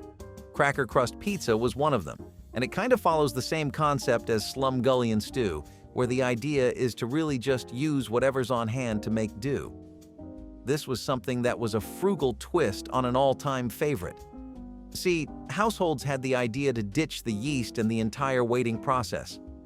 You'd usually have to wait a fair bit to see the dough start to rise. The alternative was using transformed crackers as a DIY makeshift pizza base. A box of crackers was something that literally did run you only 50 cents, and a can of tomato sauce and the most affordable cheese in the mart were also inflicting any serious damage on your budget. The dish was something that helped deal with the effects of inflation, which was honestly the biggest reason why families had to resort to meals like this. Minimal ingredients and almost no preparation time meant that cracker crust pizzas became an accessible way to get your pizza cravings fixed. They were able to mimic the taste of it well enough at a quarter of the cost. I don't know about you, but personally, that alone would make it start tasting better for me. This was something that really popped off in dorms with college students, though. They'd get up to cheap pizza nights on a first-year student's budget that way. But one nuclear family ate on a daily basis in the post-war times. Let's start with breakfast. One of the most famous breakfast dishes, if we could call it that, was cereals. Cereals gained popularity easily and rapidly, with the kids and with their parents. It was an easy breakfast, no preparation included, and it came with a prize in the box. The parts of society that were extremely poor and couldn't afford milk ate cereals with just plain water. Cereals were heavily promoted as a healthy breakfast, but those myths were suspended quite fast. They are popular in today's day and age also, but not even as close as they once were. Moving on from breakfasts, but not completely. Next up, we have the most popular of all. Tripe is the edible stomach lining of cows, and it's one of those ingredients that makes you go, "Really?" But in many cultures, tripe was a beloved dish, often cooked in soups and stews. Here's the thing. These poverty foods weren't just about using the cheapest ingredients available. They were about resourcefulness and respecting the entire animal. People found ways to use every part, from the meat to the organs and even the stomach lining, turning what others might discard into nourishing meals. Now, as for tripe, it has a unique texture that's chewy but tender, and it soaks up flavors beautifully. Back in the day, it was a cheap way to add protein to a meal, especially when times were tough. It's the kind of dish that takes some getting used to, both in terms of taste and texture. Today, tripe is more likely to be found in ethnic cuisine than on the average American dinner table. It's one of those foods that hasn't quite stood the test of time, but it still has a loyal following among those who appreciate its unique qualities. Long before avocado oil made its debut on menus and soybean oil earned a health-conscious makeover, fast food kitchens across America ran on hydrogenated oils. These oils, solid at room temperature and remarkably shelf-stable, were the industry's workhorse, used to fry everything from chicken nuggets to French fries. In the 1990s, cooking with hydrogenated oils wasn't just common, it was considered smart business. They were inexpensive, reusable, and extended the life of deep fryers, making them ideal for high-volume operations. The oils were prepared in bulk, heated to high temperatures and used repeatedly throughout the day. Foods cooked in them came out with that signature golden crispness and the flavor? Addictive.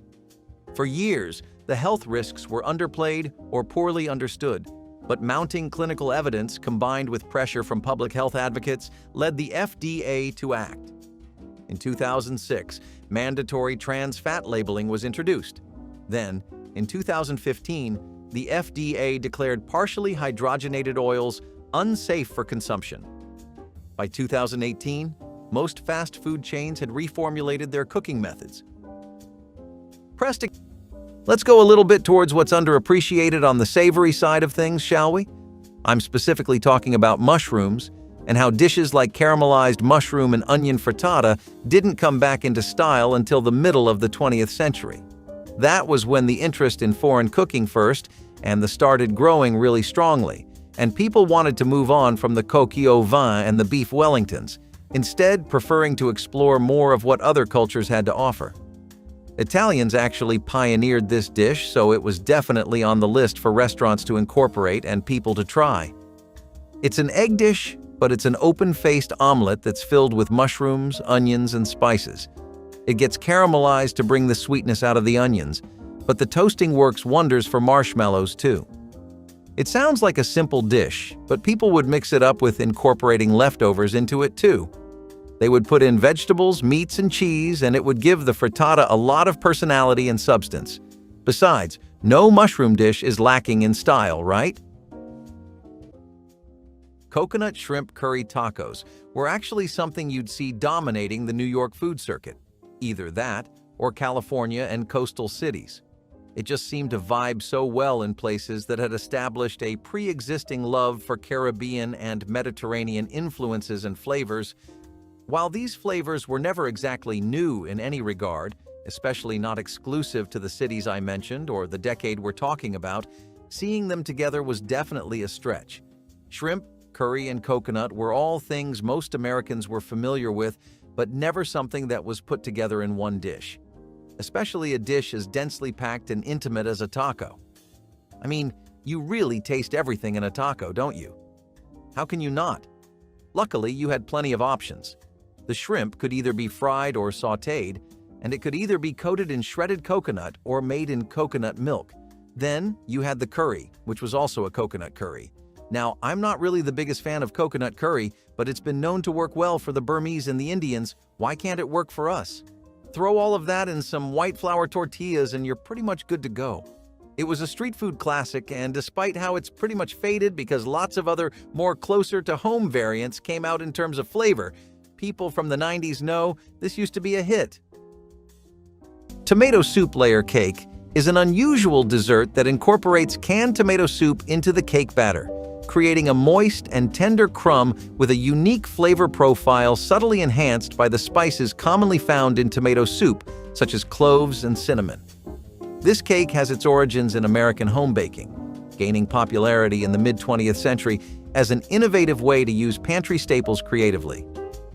The addition of tomato soup not only adds moisture, but also acts as a natural preservative, helping the cake maintain its freshness longer. The recipe typically involves standard cake ingredients like flour, eggs, and sugar, with the soup added to replace some of the liquid components. This period also saw enhancements in the quality of canned soups, with reductions in sodium and improvements in flavor, making them more suitable for inclusion in sweet recipes. Anchovy butter steaks are a bold culinary creation, blending the umami depth of anchovies with the rich flavors of succulent steak. Popularized in mid-20th century America, this dish caters to those who appreciate daring flavor combinations. The steak, usually a marbled ribeye or sirloin, is seasoned simply and seared to perfection. The anchovy butter, a mixture of softened butter, finely minced anchovies, garlic, and occasionally a hint of lemon zest or herbs, is then slathered over the hot steak. This compound butter melts into the steak, infusing it with salty and intense anchovy flavors that enhance the natural beefiness. Here, the assertive flavor of anchovies perfectly accentuates the steak's luxurious richness, crafting a dining experience rich in both taste and elegance. The taco salad, which emerged as a popular dish in American cuisine in the 1960s, is a notable example of Tex-Mex culinary fusion. The typical taco salad starts with a crunchy tortilla bowl filled with lettuce, seasoned ground beef, shredded cheese, diced tomatoes, and black olives, finished with dollops of sour cream and salsa. This dish illustrates the adaptability of Mexican cuisine to American tastes, incorporating more cheese and sour cream than traditional Mexican salads. Taco salads became particularly popular in the 1980s, often served at gatherings and potlucks due to their customizable nature, which allowed guests to tailor the toppings to their preferences. Taco salad. Rice pudding is a classic dessert that finds its way into school menus, beloved for its simplicity and comforting qualities.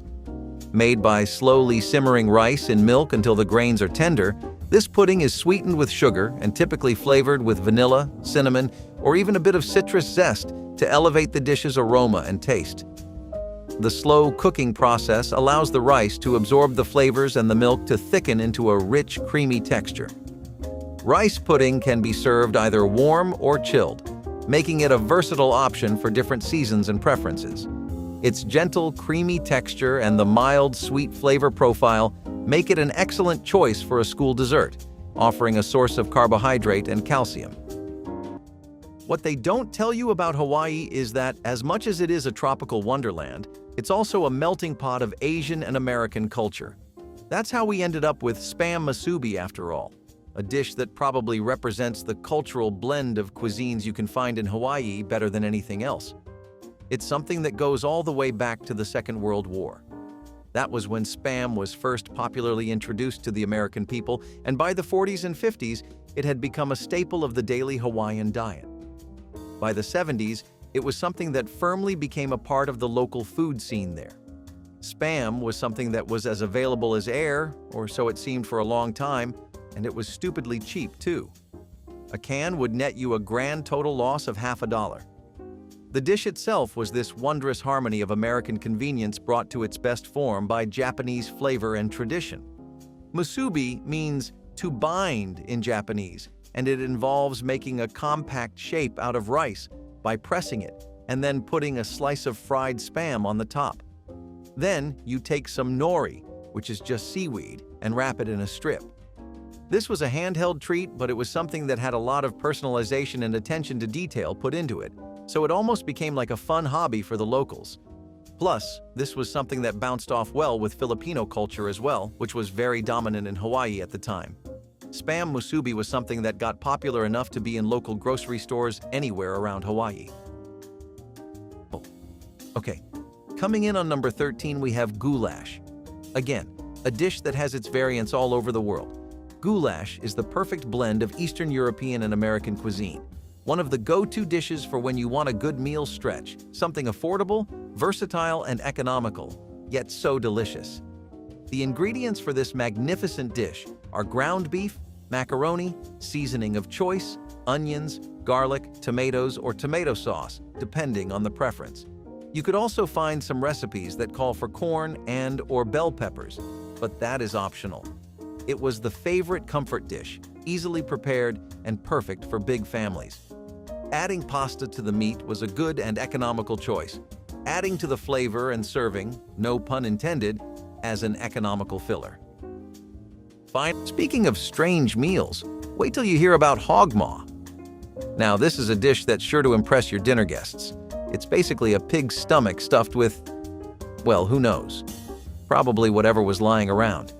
When you think of luxurious foods, a pig's stomach is probably the last thing that comes to mind. But back when wallets were tight, people had to make do with whatever they could find.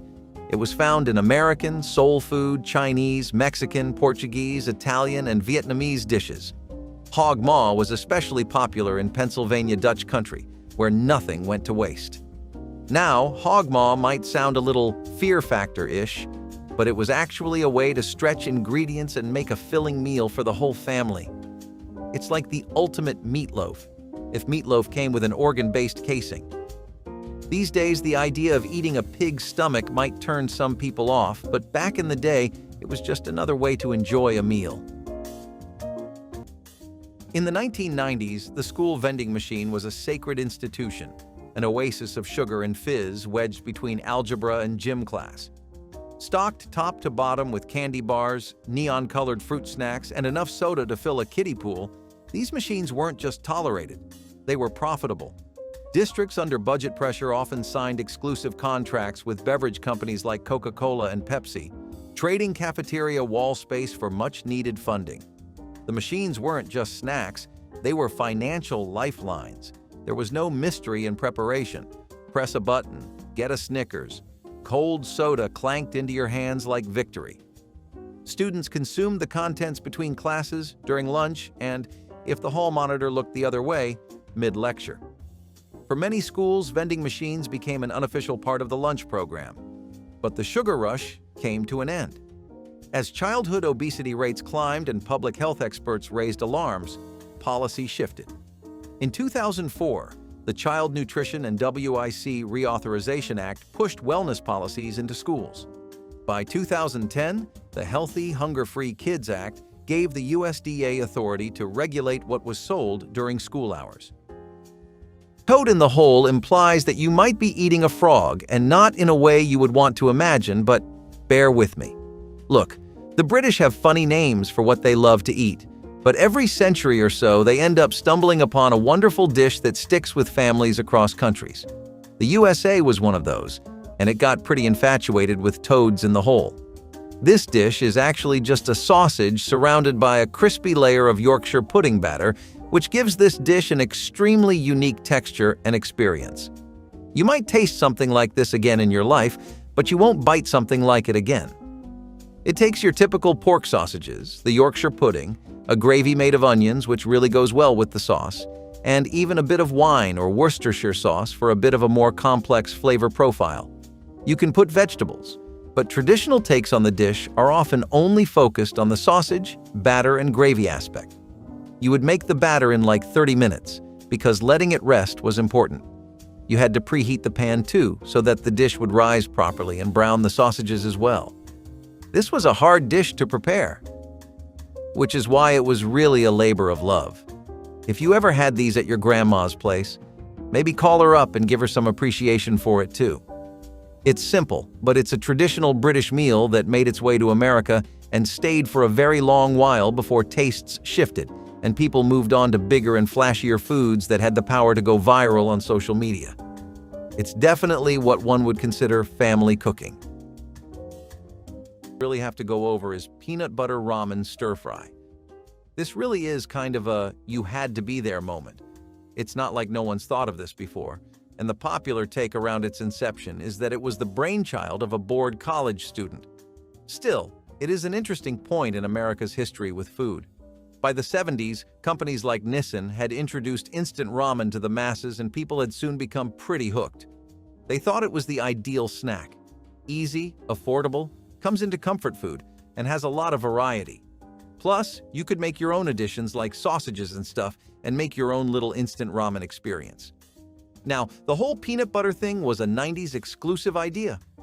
You might not know this, but lots of Asian cuisines actually use a lot of peanut butter. That's why a lot of people got the idea to put two and two together, and the stir-fry was just to give it an extra edge over regular ramen.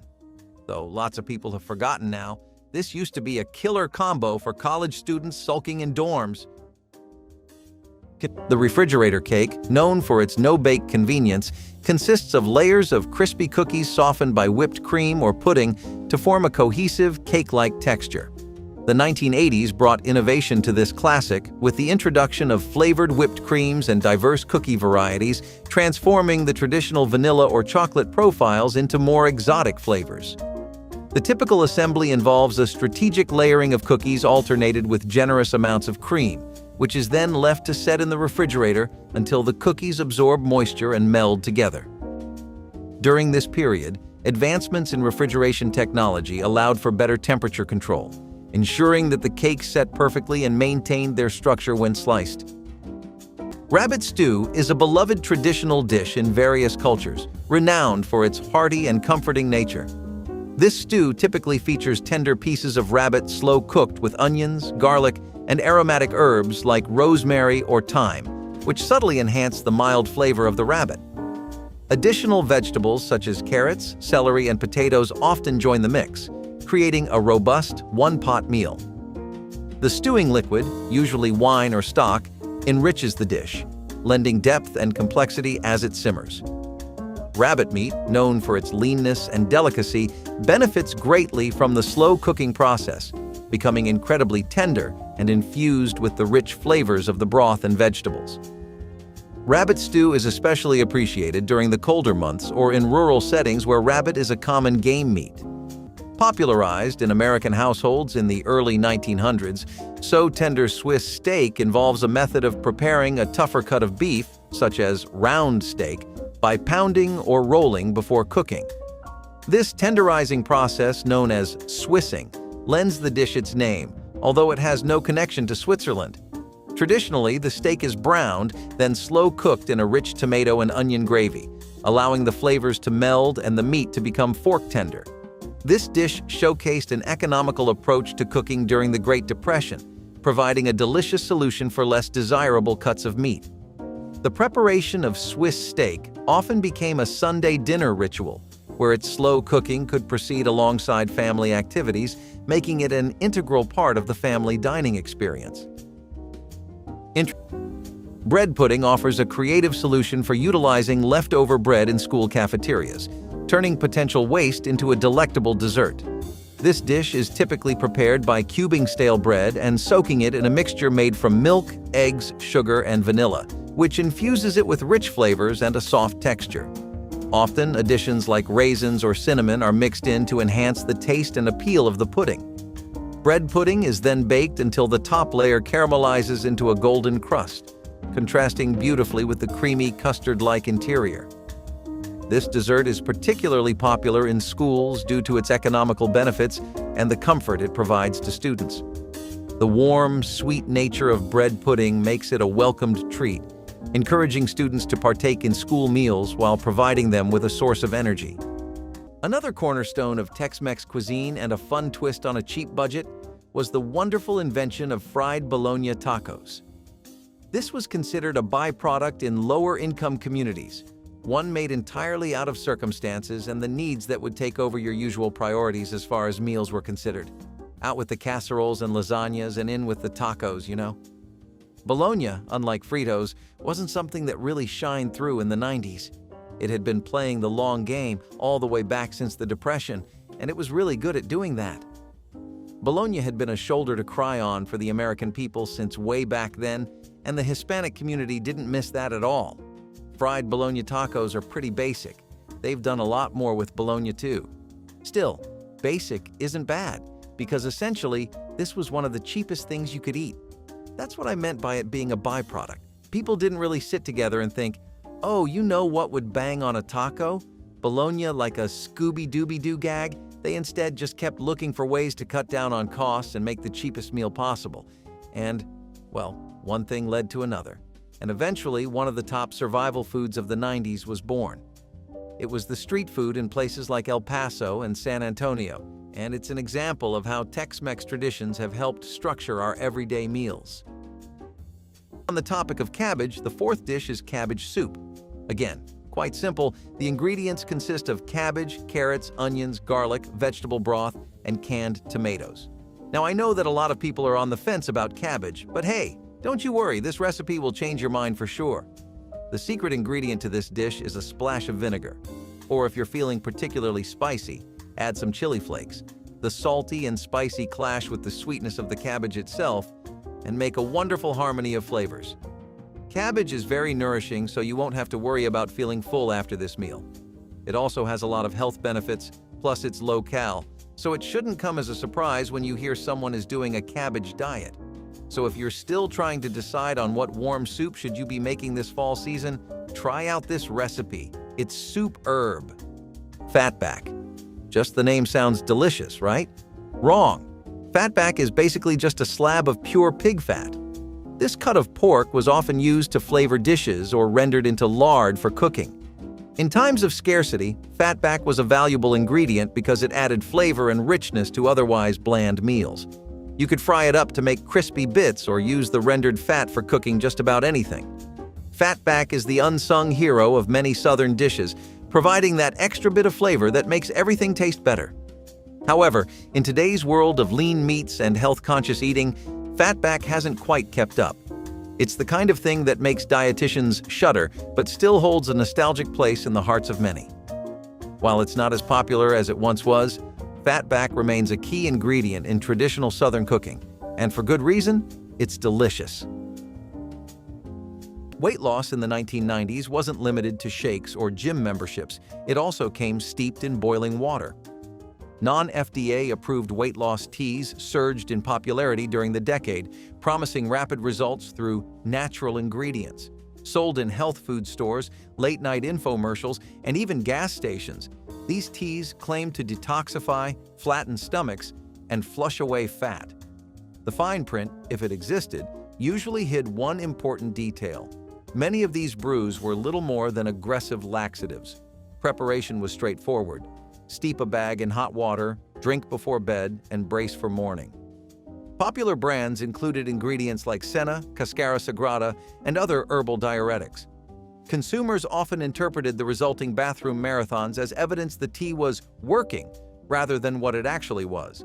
Severe dehydration and digestive irritation masquerading as weight loss. Because they were marketed as dietary supplements, these teas bypassed FDA approval and quality control. Adverse reports began mounting: cramping, electrolyte imbalances, even hospitalizations in extreme cases. In response, the FDA began cracking down in the early 2000s, issuing warnings and pulling especially dangerous products from shelves. Cranberry fluff salad might not be what your mind immediately goes to when you think of a good tart, or a good salad, or even a good cranberry dish, but back in the days of our grandparents, this is all people used to have. It took a lot of trial and error to get the perfect recipe going too, but they definitely did achieve what they were looking for.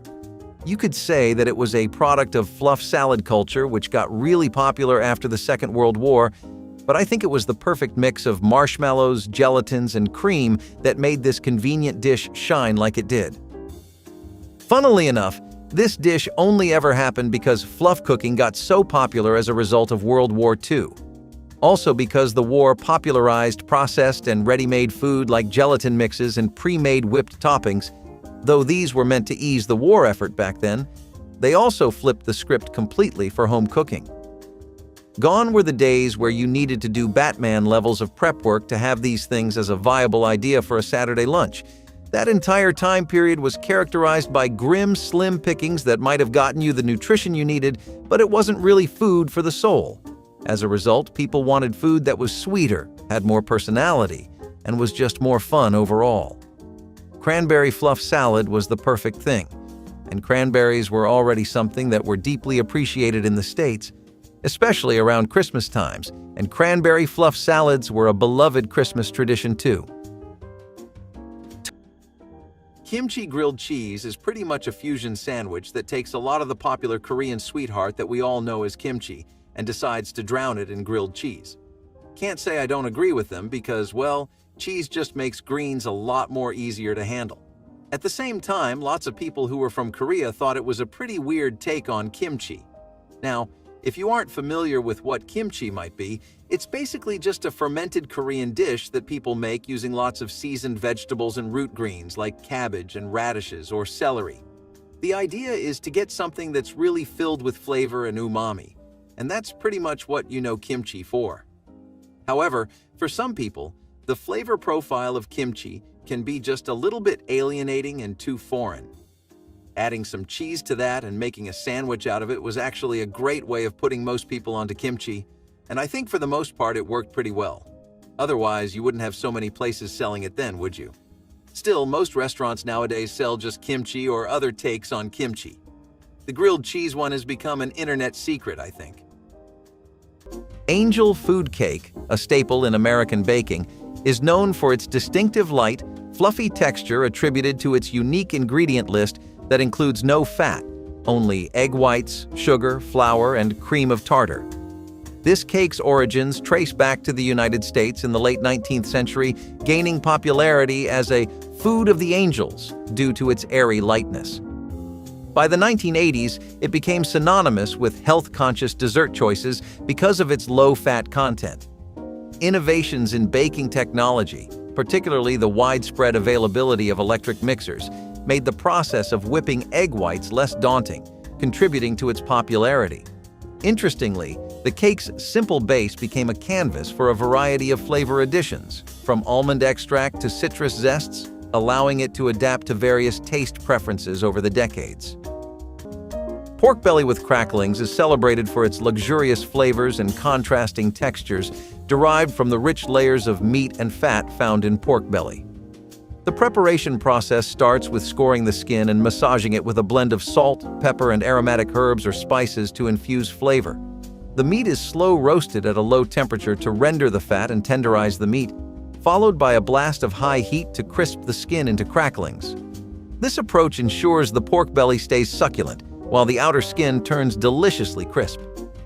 Often served sliced thickly and accompanied by applesauce or a cider reduction, this dish perfectly pairs the pork's richness with a touch of sweet acidity. The allure of pork belly with cracklings lies in the depth of its flavors and the satisfying interplay of tender meat with crispy skin. Ham and cheese quiche, which gained prominence in American kitchens in the 1970s, is a refined yet simple dish, originating from French cuisine but fully embraced by American bakers.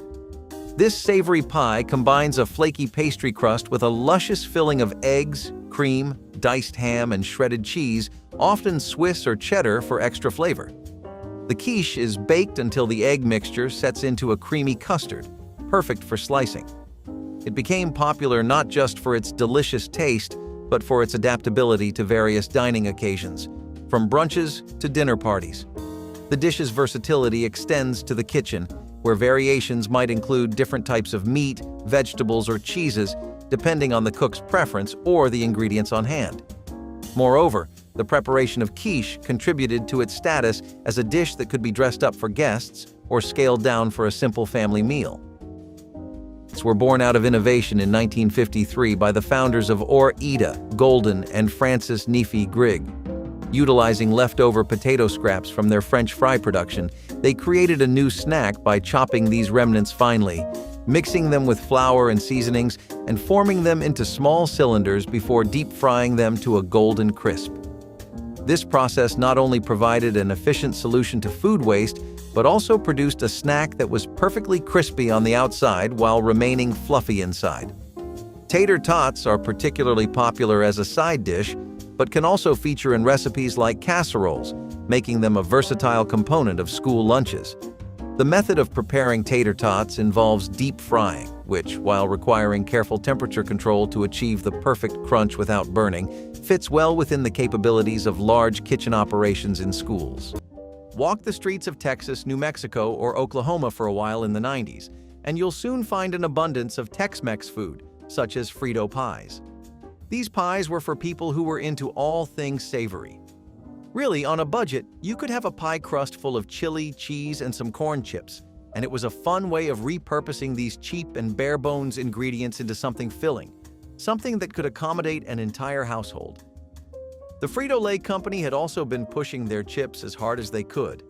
They wanted to make you believe that there was nothing cheaper than a pack of Fritos, and that really was true for the most part.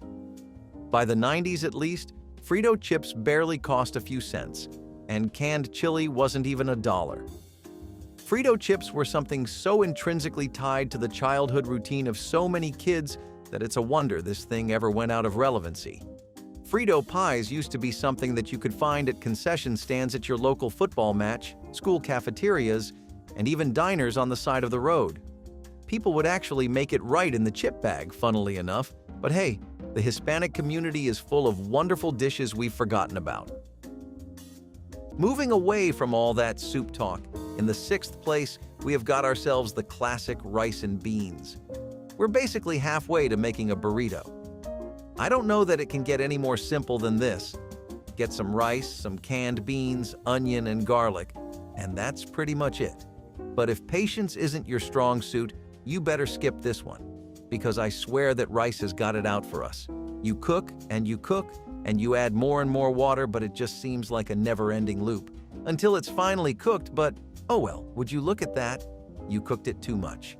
If, however, you do have the patience or that masterful skill of cooking rice, this one is perfect for you. And next up we have cicadas. Yes, you heard that right. Cicadas. These insects were eaten during times of food scarcity, offering a protein-rich snack when other food sources were limited. Cicadas are actually quite nutritious, with a nutty flavor that's often compared to almonds or shrimp. Eating insects might sound strange to some, but it's a common practice in many cultures around the world. Cicadas, in particular, were a seasonal delicacy in certain regions, collected and cooked in various ways. In modern times, the idea of eating bugs hasn't quite caught on in the mainstream Western diet, although there's a growing interest in edible insects as a sustainable protein source. Cicadas may not have stood the test of time as a popular food, but they remain a fascinating part of culinary history.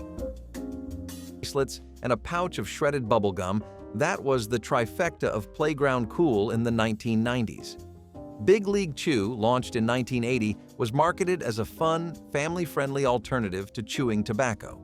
It mimicked the look of dip, came in a foil pouch, and offered bold flavors like grape and watermelon. Alongside it, candy cigarettes, chalky white sugar sticks, sometimes with a red tip, offered kids the chance to imitate grown-up habits under the harmless guise of confectionery. Both were consumed casually, no prep required. Rip the pouch or open the box, and the role play began. These items weren't accidents of design, they were directly inspired by adult tobacco products. At the time, the goal was relatability, not rebellion. Big League Chew even had the backing of former baseball players who wanted to replace actual dip with something safer in the dugout. Over time, public health researchers began linking these mimic products with normalization of tobacco use among youth.